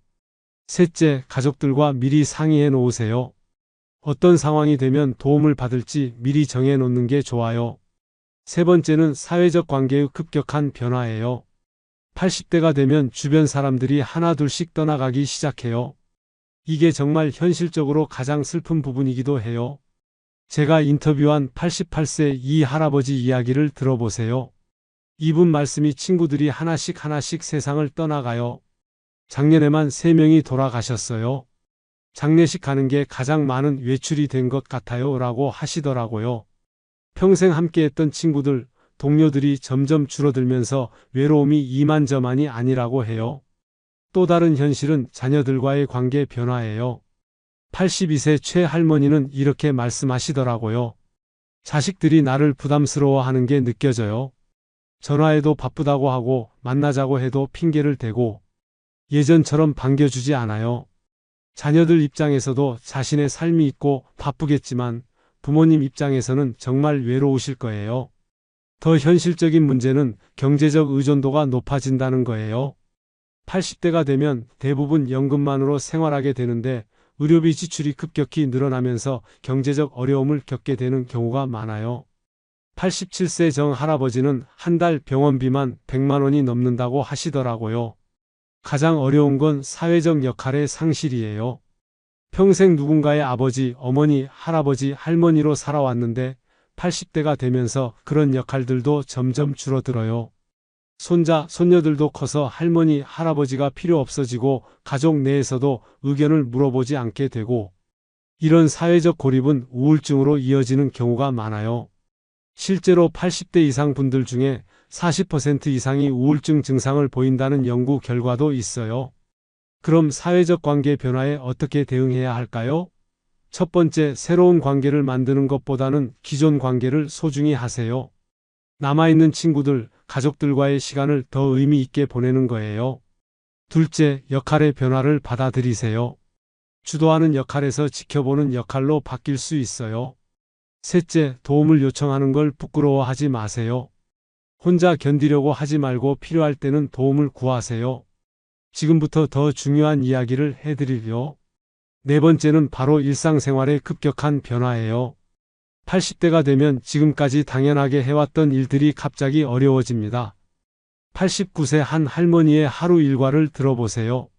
아침에 일어나는 것부터가 일이에요. 침대에서 일어나는 데만 30분이 걸려요. 화장실 가는 것도 조심조심, 세수하는 것도 힘들고, 밥 해먹는 것도 이제는 너무 어려워서 대부분 배달 음식이나 간단한 것만 먹어요. 이렇게 기본적인 일상생활조차 혼자서는 어려워지는 거예요. 요리가 특히 어려워져요. 83세 박 할아버지는 평생 요리는 아내가 해주셨는데 아내가 먼저 돌아가시고 나서 혼자 해먹어야 하는데 정말 힘들다고 하세요. 가스레인지 사용도 위험하고 칼질도 위험하고 무거운 냄비도 들기 어렵고 결국 컵라면이나 빵으로 끼니를 때우는 경우가 많다고 해요. 쇼핑도 마찬가지예요. 85세 조 할머니는 시장 가는 것도 이제는 큰 외출이에요. 무거운 것 들기도 어렵고 계산하는 것도 헷갈리고 온라인 쇼핑은 더더욱 어렵고요 라고 하시더라고요. 청소나 빨래 같은 집안일도 점점 어려워져요. 무릎이 아파서 걸레질하기 어렵고 세탁기 사용법도 복잡하게 느껴지고 결국 집안이 점점 지저분해지는 경우가 많아요. 가장 현실적인 문제는 개인 위생 관리예요. 목욕하기가 정말 어려워지거든요. 욕조에 들어가고 나오기도 어렵고 몸을 씻는 것도 힘들고 머리 감기도 어렵고 81세 김 할아버지는 일주일에 한 번 목욕하는 것도 큰일이에요 라고 하시더라고요. 여기서 중요한 건 뭐냐면 이런 일상생활의 어려움이 단순히 불편한 것만 아니라 건강과 안전에도 직접적인 영향을 미친다는 거예요. 제대로 먹지 못하면 영양실조가 될 수 있고 개인 위생이 안 되면 감염의 위험이 있고 집안이 지저분해지면 넘어질 위험도 있고 그럼 일상생활 변화에 어떻게 대응해야 할까요? 첫 번째, 도구의 도움을 받으세요. 전자레인지, 간편식품, 청소 도구 등을 적극 활용하는 거예요. 둘째, 서비스를 이용하는 것도 고려해 보세요. 가사 도우미, 배달 서비스, 방문 목욕 서비스 등이 있어요. 셋째, 가족들과 역할 분담을 하세요. 무엇을 도와받을지 미리 정해놓는 게 좋아요. 절반 지났는데 이제 핵심 중에 핵심을 말씀드릴게요. 다섯 번째는 바로 의료적 의존도가 급격히 높아진다는 현실이에요. 80대가 되면 병원이 일상의 중심이 됩니다. 84세 윤 할아버지의 일주일 스케줄을 보세요. 월요일은 내과, 화요일은 정형외과, 수요일은 안과, 목요일은 피부과. 거의 매일 어딘가 병원에 가야 해요. 이분이 드시는 약만 해도 10가지가 넘는다고 해요. 혈압약, 당뇨약, 관절약, 소화제, 수면제. 약 먹는 시간을 맞추는 것만으로도 하루가 바빠요. 더 현실적인 문제는 응급 상황이 자주 발생한다는 거예요. 86세 정 할머니는 작년에만 응급실에 5번 가셨다고 해요. 갑자기 어지러워서 가슴이 아파서 숨이 가빠서 혼자 계실 때 이런 일이 생기면 정말 위험하거든요. 입원도 잦아져요. 87세 최 할아버지는 올해만 3번 입원하셨어요. 폐렴으로 1번, 낙상으로 1번, 심장 문제로 1번. 입원할 때마다 몸이 더 약해지는 것 같다고 하시더라고요. 가장 어려운 건 약물 관리예요. 종류도 많고 먹는 시간도 다르고 부작용도 있고 82세 박 할머니는 약 먹는 것만으로도 하루가 다 가요. 아침에 5알, 점심에 3알, 저녁에 4알. 까먹으면 안 되니까 계속 신경 써야 해요 라고 하시더라고요. 치료비 부담도 만만치 않아요. 보험이 있어도 본인 부담금이 상당하거든요. 88세 조 할아버지는 한 달 치료비만 200만 원이 넘는다고 해요. 연금으로는 감당하기 어려운 수준이에요. 여기서 가장 중요한 현실은 의료진과의 소통이 어려워진다는 거예요. 청력도 떨어지고 이해력도 떨어지고 기억력도 떨어지니까 의사 말씀을 제대로 듣고 이해하기가 어려워요. 그래서 치료 효과도 떨어지는 경우가 많아요. 그럼 의료적 의존도 증가에 어떻게 대응해야 할까요? 첫 번째, 의료진과의 소통을 위해 가족이나 보호자가 함께하는 게 좋아요. 둘째, 약물 관리 시스템을 만드세요. 요일별 약통, 알림 시계 등을 활용하는 거예요. 셋째, 응급 상황 대비책을 마련해 놓으세요. 응급연락망, 응급처치법 등을 미리 준비해 두는 게 중요해요. 여섯 번째는 바로 경제적 어려움이 가중된다는 현실이에요. 80대가 되면 수입은 줄어드는데 지출은 오히려 늘어나는 경우가 많아요. 85세 한 할머니의 가계부를 보면 이래요. 연금이 월 80만 원인데 병원비만 50만 원, 약값 20만 원, 생활비 30만 원. 매달 적자예요.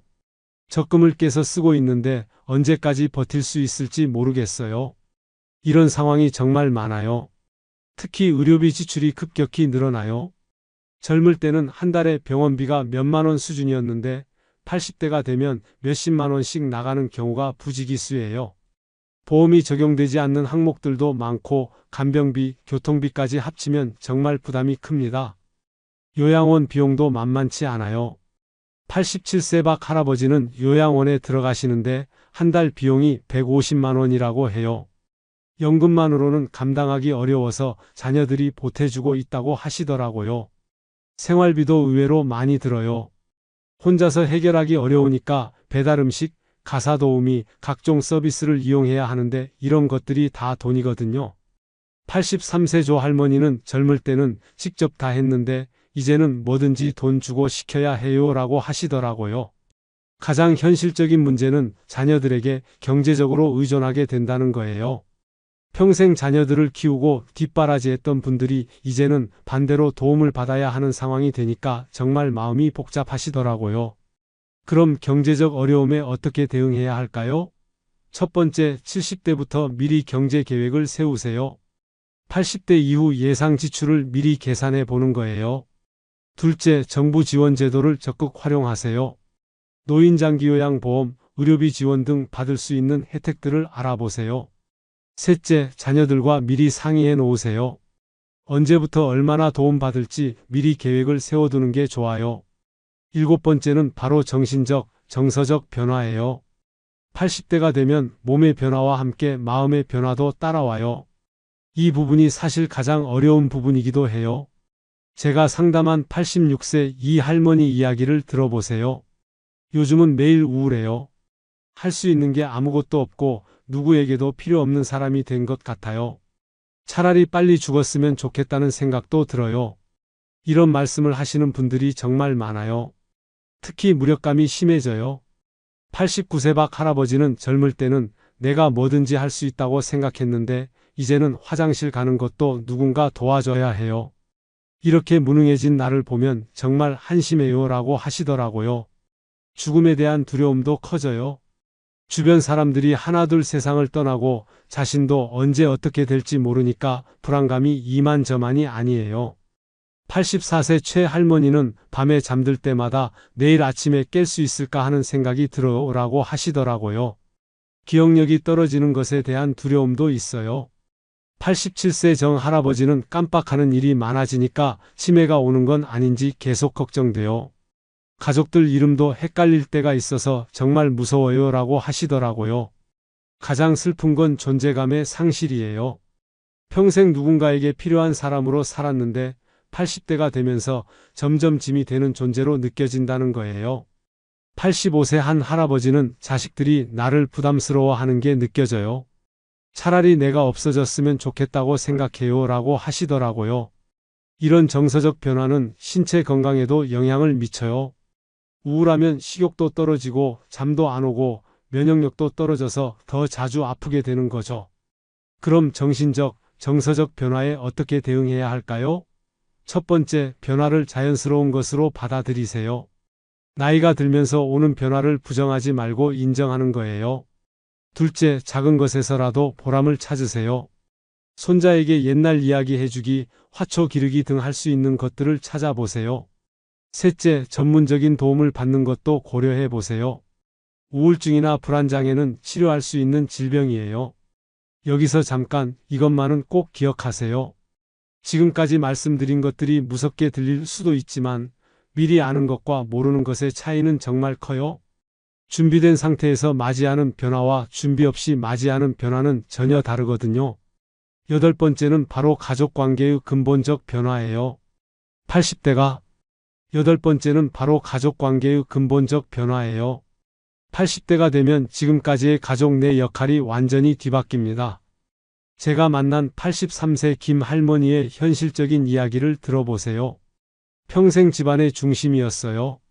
모든 결정을 제가 했고 자식들도 저한테 의견을 물어봤어요. 그런데 이제는 아무도 저한테 묻지 않아요. 심지어 제 일도 자식들이 결정해요. 어느 병원에 갈지 뭘 먹을지까지 주도권을 완전히 잃어버린 상황이에요. 더 현실적으로는 자녀들이 부모를 바라보는 시선이 달라져요. 81세 박 할아버지 말씀이 아들이 나를 아이 보듯이 해요. 아버지 이거 하면 안 돼요. 아버지 저거 위험해요 하면서 뭐든지 제재하려고 해요. 마치 내가 철없는 아이가 된 것 같아요 라고 하시더라고요. 부양부담 문제도 현실적으로 심각해요. 85세 조 할머니의 딸은 이렇게 말했어요. 어머니 모시느라 제 삶이 없어요. 직장도 그만두고 친구들과 만날 시간도 없고 솔직히 언제까지 이렇게 살아야 할지 막막해요. 자녀들도 자신의 삶이 있는데 부모 돌봄으로 인해 많은 것을 포기하게 되는 거죠. 가장 마음 아픈 건 서로에 대한 원망이 생긴다는 거예요. 부모는 자식들이 나를 귀찮아한다고 생각하고 자식들은 언제까지 이렇게 희생해야 하나라고 생각하게 되는 거예요. 87세 이 할아버지는 차라리 요양원에 가는 게 나을 것 같아요. 자식들 눈치 보며 사는 것보다는 라고 하시더라고요. 손자, 손녀와의 관계도 달라져요. 예전에는 할아버지, 할머니가 특별한 존재였는데 이제는 아이들도 할아버지, 할머니와 시간 보내는 걸 부담스러워해요. 84세 정 할머니는 손자가 와도 핸드폰만 보고 빨리 가고 싶어 하는 게 보여요 라고 하시더라고요. 재산 문제로 가족 갈등이 생기는 경우도 많아요. 86세 한 할아버지는 자식들이 내 재산에만 관심 있는 것 같아요. 병문안 와서도 재산 이야기만 하고 정작 내가 아픈 건지 관심 없어요 라고 하시더라고요. 이런 가족관계 변화는 정말 현실적인 문제예요. 그럼 어떻게 대응해야 할까요? 첫 번째, 역할 변화를 받아들이세요. 주도하는 역할에서 조언하는 역할로 바뀔 수 있어요. 둘째, 자녀들의 어려움도 이해하려고 노력하세요. 그들도 힘든 상황이에요. 셋째, 솔직한 대화를 나누세요. 서로의 마음을 숨기지 말고 표현하는 게 중요해요. 아홉 번째는 바로 죽음과 마주하게 되는 현실이에요. 80대가 되면 죽음이 더 이상 먼 이야기가 아니라 현실적인 문제가 됩니다. 88세 윤 할아버지의 솔직한 고백을 들어보세요. 작년에만 친구 5명이 세상을 떠났어요. 장례식장에 가는 게 가장 많은 외출이 됐어요. 다음에는 내 차례인가 하는 생각이 계속 들어요. 주변 사람들의 죽음을 자주 목격하게 되면서 자신의 죽음도 현실로 다가오는 거예요. 건강검진 결과가 나올 때마다 불안해요. 82세 최 할머니는 병원에 갈 때마다 무슨 나쁜 소식을 들을까 봐 떨려요. CT 찍고 혈액 검사하고 결과 기다리는 시간이 정말 길어요 라고 하시더라고요. 몸의 신호들도 예전과 다르게 느껴져요. 84세 박 할아버지는 가슴이 조금만 아파도 심장마비인가 싶고 머리가 아프면 뇌출혈인가 싶고 모든 증상이 죽음과 연결되는 것 같아요 라고 하시더라고요. 가장 현실적인 문제는 죽음을 준비해야 한다는 거예요. 유언장 작성, 장례 준비, 재산 정리 이런 것들을 미루기 어려운 나이가 되는 거죠. 86세 조 할머니는 요즘 장례용품점 앞을 지날 때마다 한 번씩 둘러봐요. 미리 준비해놔야 자식들이 편할 것 같아서요 라고 하시더라고요. 혼자 죽을지도 모른다는 두려움도 있어요. 89세 정 할아버지는 밤에 혼자 있으면 이대로 죽으면 누가 알까 하는 생각이 들어요. 며칠 후에나 발견될 수도 있고 라고 하시더라고요. 이런 죽음에 대한 두려움과 현실적 준비에 어떻게 대응해야 할까요? 첫 번째, 죽음을 자연스러운 과정으로 받아들이려고 노력하세요. 피할 수 없는 현실이라면 준비하는 게 낫죠? 둘째, 가족들과 솔직하게 대화하세요. 어떤 죽음을 원하는지, 어떤 장례를 원하는지 미리 얘기해 두세요. 셋째, 종교나 철학적 위안을 찾아보세요. 죽음에 대한 두려움을 줄여주는 데 도움이 될 수 있어요. 마지막 정리, 오늘의 하이라이트입니다. 10번째는 바로 그래도 존엄하게 살 수 있는 방법들이에요. 지금까지 어려운 현실들을 말씀드렸지만 그래도 80대를 존엄하게 보낼 수 있는 방법들이 있어요. 제가 만난 91세강 할머니는 정말 인상적이셨어요. 몸은 불편하시지만 정신은 또렷하시고 매일 일기를 쓰신다고 해요. 내가 살아온 이야기를 적어 놓으면 후손들에게 도움이 될 것 같아요. 비록 몸은 아프지만 마음은 평안해요 라고 하시더라고요. 또 87세 박 할아버지는 제한된 몸 상황에서도 할 수 있는 일들을 찾으셨어요. 손자에게 옛날 이야기 들려주기, 화초물 주기, 라디오 듣기. 작은 것들이지만 나름의 의미를 찾고 있어요. 완전히 포기하지 않고 자신만의 방법을 찾으신 거죠. 존엄사에 대한 준비도 중요해요. 85세 이 할머니는 무의미한 연명치료는 받지 않겠다고 가족들과 약속했어요. 품위 있게 생을 마감하고 싶어요 라고 하시더라고요. 자신의 죽음에 대해서도 주도권을 가지려고 하시는 거예요. 마지막 시간을 의미 있게 보내는 방법들도 있어요. 89세 조 할아버지는 평생 못했던 것들을 하나씩 해보고 있어요. 그림 그리기, 시 쓰기. 서툴지만 재미있어요 라고 하시더라고요. 가족들과의 화해도 중요해요.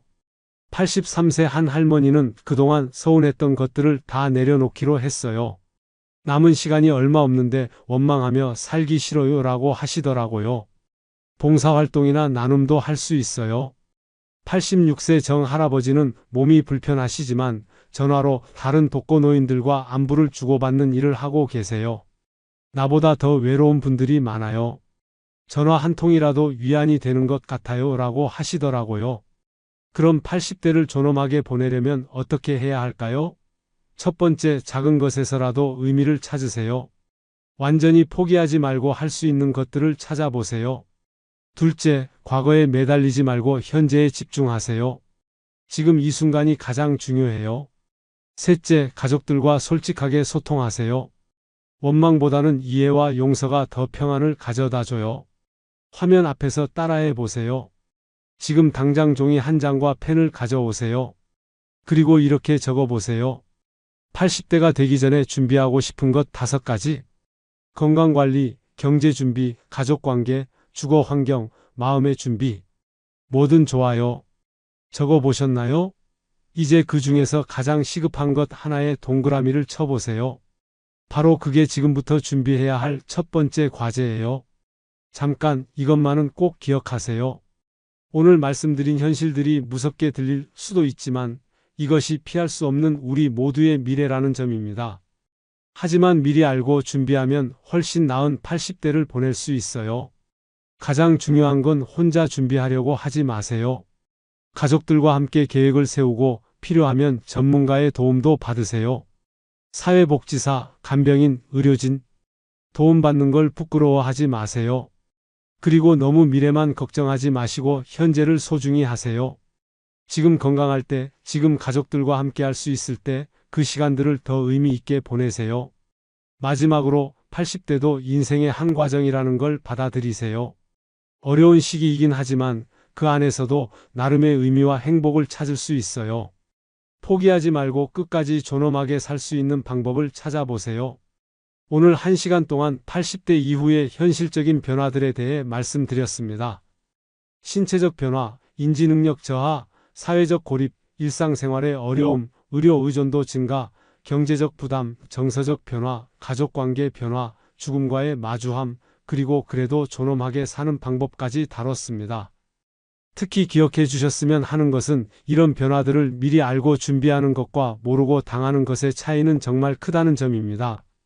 무섭고 어려운 현실이지만 피할 수 없다면 현명하게 준비하는 게 최선이에요. 여러분의 노년이 비록 어려움이 있더라도 존엄하고 평안하기를 진심으로 바랍니다. 구독과 좋아요로 응원해 주시고 다음에도 도움이 되는 현실적인 내용으로 찾아뵙겠습니다. 오늘도 건강하고 소중한 하루 보내세요. 감사합니다. 잠깐 영상을 끄지 마세요. 지금부터 30초만 투자하면 여러분의 노후가 완전히 달라질 수 있습니다. 상상해 보세요. 20년 후의 여러분 모습을. 아침에 눈을 뜨면 어디에 있을까요? 침대에서 일어나기 힘들어서 누군가의 도움을 기다리고 있을까요? 아니면 여전히 두 다리로 씩씩하게 걸어서 친구들을 만나러 갈까요? 통장을 열어봤을 때 바닥이 보일까요? 아니면 여유롭게 손자 손녀에게 용돈도 주고 가끔 여행도 떠날 수 있을까요? 스마트폰을 보며 혼자서도 병원 예약을 하고 은행 업무를 볼 수 있을까요? 아니면 젊은 직원의 눈치를 보며 어르신, 이렇게 하시면 안 돼요라는 말을 들으며 위축될까요? 지금 이 순간이 바로 그 미래를 결정하는 분기점입니다. 오늘 여러분께 보여드릴 것은 단순한 노후 준비가 아닙니다. 존엄한 노후를 위한 생존 매뉴얼입니다. 제가 지난 10년간 만난 수천 명의 어르신들을 통해 깨달은 진실을 말씀드리겠습니다. 노후는 갑자기 찾아오지 않습니다. 지금 이 순간부터 이미 시작되고 있습니다. 그리고 준비된 사람과 준비하지 않은 사람의 차이는 상상하시는 것보다 훨씬 큽니다. 여러분은 지금 어떤 노후를 꿈꾸고 계신가요? 막연하게 건강하게만 살면 되라고 생각하고 계신가요? 아니면 구체적인 계획이 있으신가요? 오늘 이 영상을 끝까지 보시면 여러분은 완전히 달라질 겁니다. 노후를 막연한 두려움의 대상이 아니라 충분히 준비할 수 있는 인생의 새로운 장으로 보게 될 것입니다. 지금부터 3명의 실제 인물을 만나보겠습니다. 이분들은 모두 70대 초반이지만 삶의 모습이 완전히 다릅니다. 이 세 분의 하루를 보면서 여러분이 어떤 노후를 선택할지 생각해 보시기 바랍니다. 첫 번째 분은 김순자 할머니입니다. 72세 부산에 혼자 살고 계십니다. 순자 할머니의 어제 하루를 따라가 보겠습니다. 새벽 5시 잠에서 깼지만 일어날 이유가 없습니다. 침대에서 천장만 바라보며 일시간을 보냅니다. 6시가 되어서야 몸을 일으킵니다. 아침은 어제 남은 김치찌개에 밥 한 공기. 혼자 먹는 밥은 항상 맛이 없습니다. 7시부터 TV를 틉니다. 아침 뉴스, 드라마 재방송, 홈쇼핑. 시간이 어떻게 가는지도 모릅니다. 오전 11시 잠깐 현관문을 열어봅니다. 복도에는 아무도 없습니다. 이웃과 마지막으로 인사를 나눈 게 언제인지 기억나지 않습니다. 점심은 라면에 달걀 하나. 과거에는 이런 걸 끼니라고 부르지 않았는데 이제는 그마저도 귀찮습니다. 오후에는 또 TV. 예능 프로그램에서 나오는 웃음소리가 집안에 울리지만 순자 할머니는 웃지 않습니다. 저녁 6시 동네 마트에 갑니다. 하루 중 유일하게 집 밖으로 나가는 시간입니다. 계산할 때 마트 직원과 나누는 안녕하세요, 감사합니다가 하루 종일 나누는 유일한 대화입니다. 밤 9시 다시 TV 앞에 앉습니다. 뉴스에서는 물가 인상 소식, 연금 개혁 이야기가 나옵니다. 불안해지지만 어떻게 해야 할지 모릅니다. 누구에게 물어볼 사람도 없습니다. 밤 11시 잠자리에 듭니다. 내일도 오늘과 똑같을 것이라는 생각에 한숨이 나옵니다. 이게 바로 준비 없는 노후의 현실입니다. 돈이 없어서가 아닙니다. 연결이 없고 의미가 없고 희망이 없기 때문입니다. 두 번째 분은 이도현 할아버지입니다. 69세 수원에 살고 계시고 맞벌이하는 아들 내외를 위해 손주들을 돌봐주고 계십니다. 도현 할아버지의 어제를 보겠습니다. 새벽 5시 30분 알람 소리에 잠에서 깹니다. 몸이 아파도 일어나야 합니다. 손주들이 7시에 등교해야 하거든요. 허리가 아프지만 참고 일어납니다. 6시 초등학생 손주들의 도시락을 만듭니다. 며느리가 전날 밤 준비해둔 재료로 만들지만 새벽에 일어나서 하는 일이라 힘이 듭니다. 손주들은 투정을 부립니다. 할아버지가 만든 건 맛없어. 마음이 아프지만 참습니다. 7시 30분 손주들을 학교에 데려다 줍니다.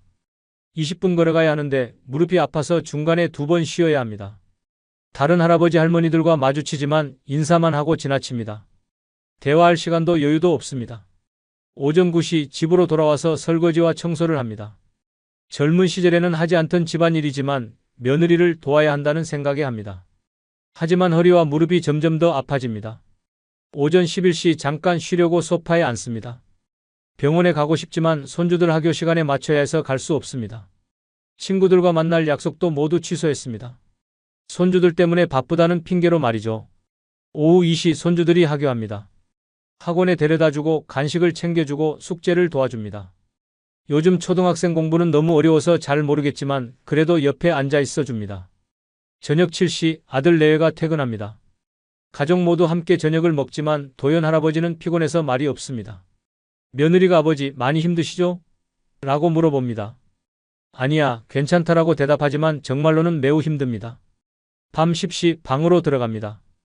허리와 무릎 때문에 파스를 붙이고 진통제를 먹습니다. 병원에 가야 하는데 언제 시간을 낼 수 있을지 모르겠습니다. 아들 내외는 고맙다고 하지만 정작 본인의 건강과 삶은 뒷전입니다. 이게 바로 가족을 위해 자신을 희생하는 노후입니다. 나쁘지 않아 보일 수도 있지만 지속 가능하지 않습니다. 본인의 건강과 관계를 모두 희생하면서 살고 계시거든요. 세 번째 분은 박영철 할아버지입니다. 74세 전주에 살고 계시고 지역에서 봉사활동을 하고 계십니다. 영철 할아버지의 어제를 따라가 보겠습니다. 새벽 6시 자연스럽게 잠에서 깹니다. 일어나서 간단한 스트레칭을 10분 합니다. 하루를 시작하는 나름의 의식입니다. 몸이 예전 같지 않지만 꾸준히 관리하고 있어서 큰 불편은 없습니다. 6시 30분 아침 산책을 나갑니다. 30분 정도 동네를 한 바퀴 돕니다. 길에서 만나는 이웃들과 인사를 나눕니다. 오늘도 일찍 나오셨네요. 네, 좋은 하루 보내세요. 간단한 대화지만 기분이 좋습니다. 8시 집에서 아침을 먹습니다. 간단하지만 정성스럽게 차린 한 끼입니다. 혼자 먹지만 맛있습니다. 오늘 할 일들을 생각하며 여유롭게 먹습니다. 9시 지역 노인복지관으로 갑니다. 오늘은 초등학교에서 아이들에게 옛날 이야기를 들려주는 날입니다. 한 달에 2번 정기적으로 하는 봉사활동입니다. 아이들이 할아버지 왔다 며 반겨주면 정말 기분이 좋습니다. 오전 11시 아이들과 시간을 보냅니다. 할아버지가 어렸을 때는요. 로 시작하는 이야기를 아이들이 눈을 반짝이며 듣습니다. 자신의 경험이 누군가에게 도움이 되고 즐거움이 된다는 사실이 뿌듯합니다. 점심시간 같이 봉사하는 다른 어르신들과 식사를 합니다. 서로의 안부를 묻고 요즘 관심사를 나눕니다. 혼자가 아니라는 느낌이 듭니다. 나이가 비슷해서 공감대도 많습니다. 오후 2시 집으로 돌아와서 잠깐 낮잠을 잡니다. 30분 정도만 자고 일어납니다. 너무 오래 자면 밤에 잠이 안 오거든요. 일어나서 차를 한 잔 마시며 오후를 준비합니다. 오후 3시 30분 동네 도서관에서 하는 독서 모임에 참석합니다. 한 달에 한 권씩 책을 정해서 읽고 토론하는 모임입니다. 오늘은 노년의 의미라는 책에 대해 이야기합니다. 다양한 관점을 듣는 게 재밌습니다. 저녁 6시 집에서 저녁을 먹습니다. TV를 보면서가 아니라 조용히 음식 맛을 음미하며 먹습니다. 하루 있었던 일들을 정리하는 시간이기도 합니다. 저녁 7시 30분 아들에게 전화를 겁니다. 일주일에 2번 정도 안부를 확인합니다. 아버지, 오늘도 바쁘셨어요? 응, 아이들이랑 재밌게 놀았다. 서로 부담스럽지 않게 적당한 거리를 유지합니다. 밤 9시 내일 할 일을 간단히 정리합니다. 일기장에 오늘 있었던 좋은 일 3가지를 적습니다. 작은 것이라도 감사할 거리를 찾는 습관입니다. 밤 10시 30분 잠자리에 듭니다. 내일이 기대됩니다. 새로운 사람들을 만날 수도 있고 재밌는 일이 있을 수도 있거든요. 만족감과 함께 잠이 듭니다. 이게 바로 준비된 노후의 모습입니다. 특별히 부자도 아니고 완벽하게 건강하지도 않지만 의미와 연결이 있는 삶입니다. 자, 이 세 분의 이야기를 들어보니 어떤 생각이 드시나요? 여러분은 20년 후에 이 중 누구와 비슷한 모습일 것 같으신가요? 김순재 할머니처럼 고립된 삶을 살고 싶으신가요? 이도현 할아버지처럼 자신을 희생하며 소진되는 삶을 살고 싶으신가요? 아니면 박영철 할아버지처럼 의미와 연결이 있는 삶을 살고 싶으신가요? 선택은 여러분의 몫입니다. 하지만 이 선택을 20년 후에 하는 게 아니라 지금 해야 합니다. 왜냐하면 노후는 갑자기 찾아오는 게 아니라 지금부터 만들어지고 있기 때문입니다. 그럼 왜 우리는 이렇게 빨리 늙어가고 있는 걸까요? 왜 준비할 시간이 부족하다고 느끼는 걸까요? 가장 큰 이유는 사회구조의 급격한 변화입니다. 우리 부모님 세대와는 완전히 다른 세상에 살고 있거든요. 통계를 나열하는 것보다 여러분의 일상에서 직접 느낄 수 있는 변화를 말씀드리겠습니다. 여러분 주변을 둘러보세요. 아파트 단지를 걸어다니면서 말입니다. 낮 시간에 산책하는 사람들의 연령대가 어떻게 되시나요? 대부분 60대 이상이실 겁니다. 젊은 사람들은 모두 일하러 나가고 아이들은 학교나 학원에 가 있으니까요. 버스를 타보세요. 평일 오전 10시쯤에 타보시면 승객의 절반 이상이 어르신들이실 겁니다. 병원에 가는 분들, 복지관에 가는 분들, 시장에 가는 분들이 대부분입니다. 동네 상권을 보세요. 예전에는 문구점, 장난감 가게, 학용품점이 많았는데 이제는 약국, 병원, 요양용품점이 더 많습니다. 이게 바로 고령화 사회의 현실입니다. 좀 더 구체적으로 계산해 보겠습니다. 여러분이 지금 살고 계신 동네에서 아시는 사람 10명을 떠올려 보세요. 이웃, 동료, 친구, 가족 모두 포함해서 말입니다. 이 10명 중에서 65세 이상인 분이 몇 분이나 되시나요? 만약 여러분이 평균적인 한국인이라면 10명 중 3명에서 4명 정도가 65세 이상일 겁니다. 2050년에는 이게 4명에서 5명으로 늘어날 예정입니다. 절반 가까운 사람들이 노인인 사회에 살게 되는 거죠. 이게 여러분의 삶에 어떤 영향을 미칠까요? 첫째, 부양 부담이 급격히 늘어납니다. 지금은 노인 1명을 젊은이 3명이 부양하지만 앞으로는 젊은이 1.5명이 노인 1명을 부양해야 합니다. 여러분의 자녀들에게는 엄청난 부담이 되겠죠. 둘째, 의료비와 돌봄 비용이 급상승합니다. 병원은 더 붐비고 간병비는 더 비싸지고 요양원은 더 부족해집니다. 지금도 요양원 한 달 비용이 200만 원에서 300만 원인데 앞으로는 더 올라갈 겁니다. 셋째, 사회 활력이 떨어집니다. 새로운 일자리는 줄어들고 혁신은 더뎌지고 전체적인 경제 성장률이 둔화됩니다. 여러분의 연금과 자산 가치에도 영향을 미치겠죠. 넷째, 세대 갈등이 심해집니다. 젊은 세대는 왜 우리가 이렇게 많은 세금을 내야 하냐고 불만을 가질 것이고 노인 세대는 우리가 이 나라를 일구었는데 왜 홀대 받아야 하냐고 억울해할 겁니다. 하지만 이런 거시적인 변화보다 더 중요한 것은 여러분 개인의 준비입니다. 사회가 어떻게 변하든 준비된 사람은 살아남고 준비하지 않은 사람은 어려움을 겪게 됩니다. 그럼 지금부터 구체적인 준비 방법을 알려드리겠습니다. 크게 4가지 영역으로 나눠서 말씀드릴게요. 건강, 돈, 기술, 그리고 관계입니다. 먼저 건강부터 시작하겠습니다. 제가 가장 강조하고 싶은 개념이 있습니다. 기능적 수명이라는 개념입니다. 단순히 얼마나 오래 사는가가 아니라 얼마나 오래 자립적으로 사는가가 중요하다는 뜻입니다. 2가지 시나리오를 상상해 보세요. 시나리오 A, 85세까지 살지만 마지막 10년은 병원 침대에서 보냅니다. 혼자서는 화장실도 가기 어렵고 식사도 도움이 필요합니다. 가족들은 돌아가면서 간병을 하느라 지쳐가고 의료비는 월 300만 원씩 나갑니다. 시나리오 B, 80세까지 살지만 마지막까지 자신의 2발로 걷고 스스로 식사하고 독립적으로 생활합니다. 마지막 6개월 정도만 약간의 도움을 받고 비교적 평안하게 생을 마감합니다. 여러분은 어떤 시나리오를 선택하시겠어요? 당연히 B죠. 그럼 B 시나리오를 위해서는 어떻게 준비해야 할까요? 핵심은 근력과 균형 감각, 그리고 심폐기능을 유지하는 것입니다. 복잡한 운동을 할 필요는 없어요. 집에서도 충분히 할 수 있는 간단한 운동들만으로도 효과를 볼 수 있습니다. 가장 기본이 되는 운동을 알려드리겠습니다. 의자 스쿼트라고 하는 운동입니다. 의자에 앉았다가 일어서기를 반복하는 운동인데 별것 아닌 것 같지만 하체 근력 강화에 정말 효과적입니다. 하루에 10번만 해도 됩니다. 방법은 이렇습니다. 의자에 앉습니다. 2 팔을 가슴 앞에서 X자로 교차해서 놓습니다. 그 상태에서 팔에 도움 없이 다리 힘만으로 일어납니다. 2초 동안 서 있다가 천천히 앉습니다. 이게 1회입니다. 처음에는 5번도 힘드실 수 있어요. 그럼 5번부터 시작하세요. 일주일에 하나씩 늘려가면 됩니다. 3개월 후에는 20번도 할 수 있을 겁니다. 왜 이 운동이 중요할까요? 화장실에서 일어서기, 침대에서 일어서기, 버스에서 일어서기. 이 모든 동작이 바로 스쿼트 동작입니다. 이 근력이 떨어지면 일상생활이 어려워지는 거예요. 2번째는 물통 들기 운동입니다. 1.5리터 물통 2개를 준비합니다. 처음에는 물을 반만 채워서 시작하세요. 2 손에 하나씩 들고 팔을 옆으로 들어 올렸다가 내리는 운동입니다. 10번씩 3세트 하시면 됩니다. 이 운동은 어깨와 팔 근력을 기르는 데 도움이 됩니다. 높은 곳에서 물건을 내리거나 세탁물을 널거나 짐을 들 때 필요한 근력이에요. 3번째는 균형 훈련입니다. 벽이나 의자를 옆에 두고 한 발로 서 보세요. 처음에는 10초도 힘드실 거예요. 그럼 벽을 잡고 시작하세요. 점점 벽에서 손을 떼고 나중에는 눈을 감고도 할 수 있도록 연습하세요. 균형 감각이 떨어지면 넘어지기 쉽습니다. 65세 이상에서 넘어져서 다치는 사고가 교통사고보다 더 많다는 사실 아시나요? 균형 감각 훈련만으로도 낙상 사고를 90% 이상 예방할 수 있어요. 이 3가지 운동을 매일 하시되 중요한 원칙이 하나 있습니다. 회복일을 반드시 만드시라는 것입니다. 젊을 때는 매일 운동해도 괜찮았지만 나이가 들면 회복 시간이 필요합니다.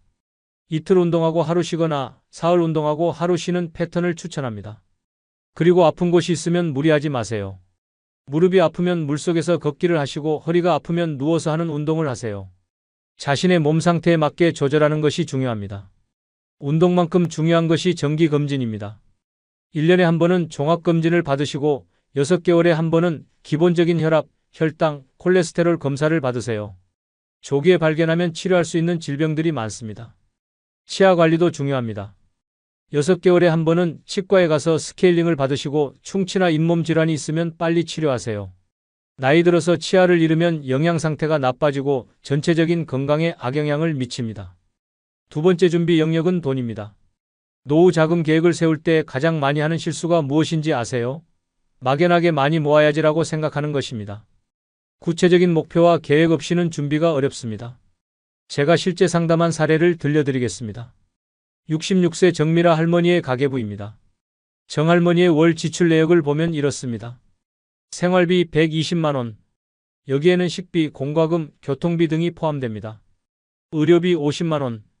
당뇨병 약값, 정기검진, 물리치료비가 들어갑니다. 기타 비용 50만 원. 경조사비, 손주 용돈, 예상치 못한 지출들입니다.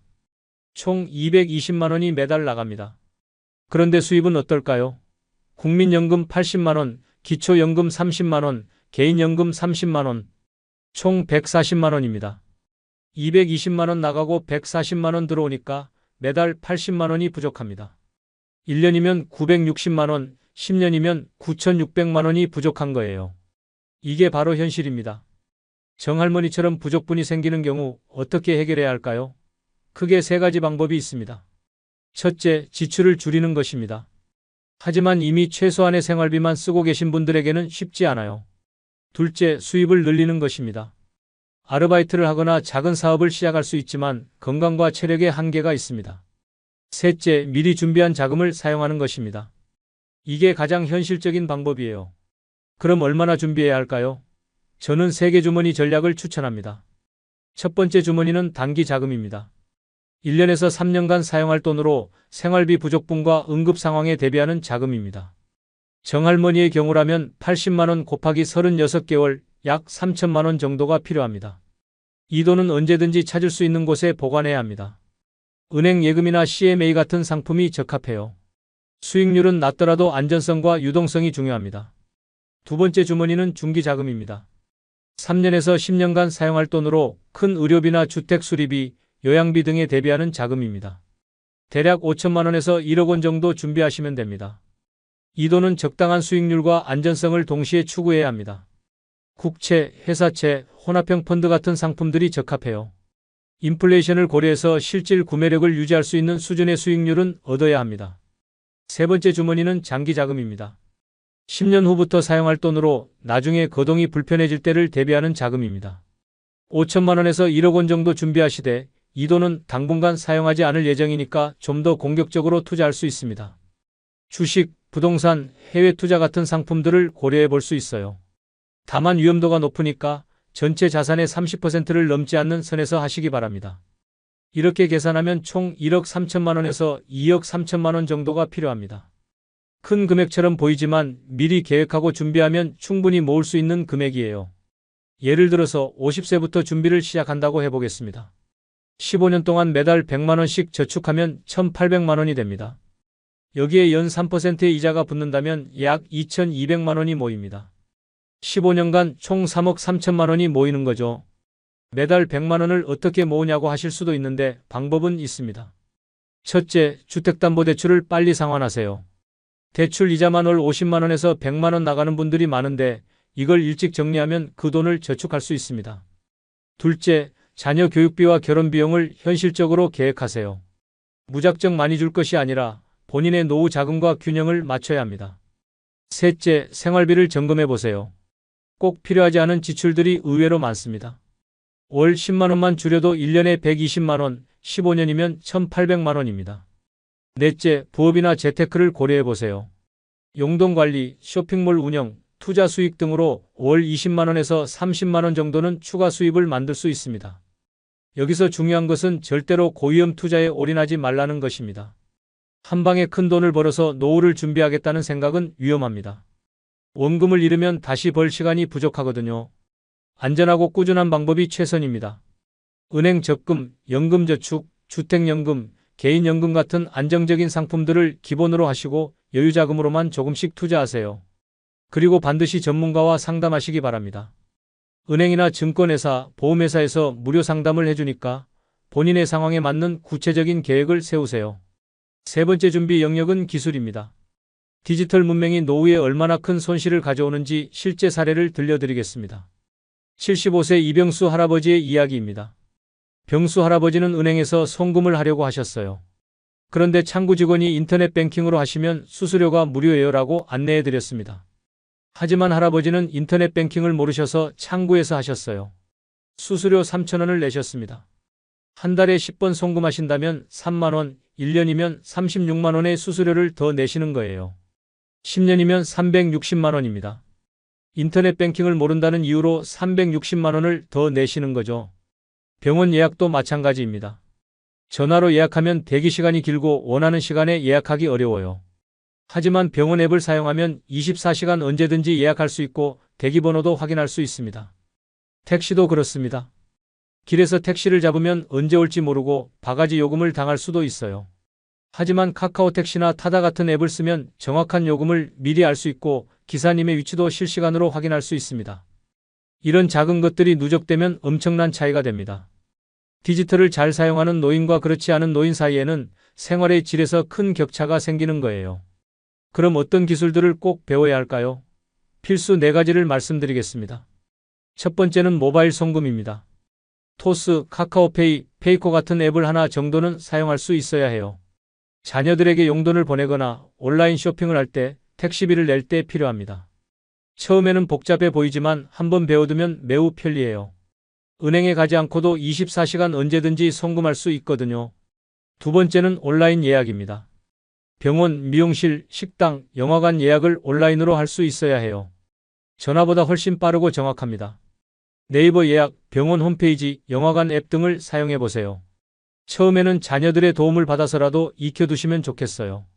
세 번째는 복지 앱입니다.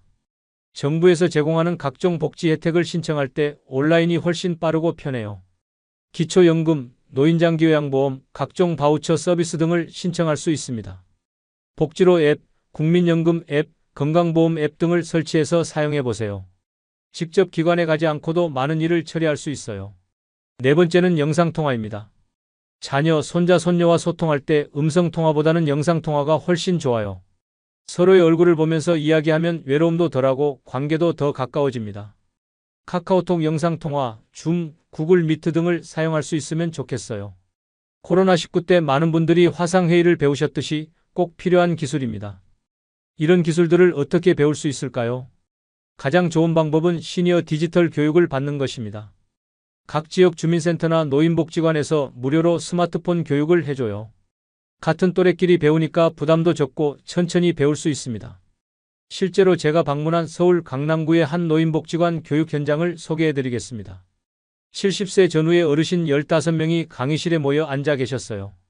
강사는 30대 젊은 선생님이었는데 정말 친절하고 천천히 가르쳐 주셨습니다. 할머니, 화면 하단에 있는 파란색 동그라미를 눌러보세요. 어디요? 이거요? 네, 맞습니다. 잘하셨어요.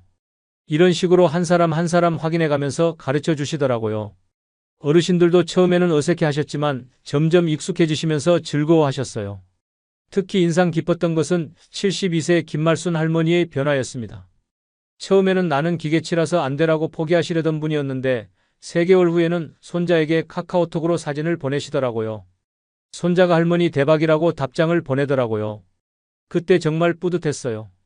할머니의 얼굴에 환한 미소가 번졌습니다. 이런 교육 프로그램들은 전국 어디서나 있어요.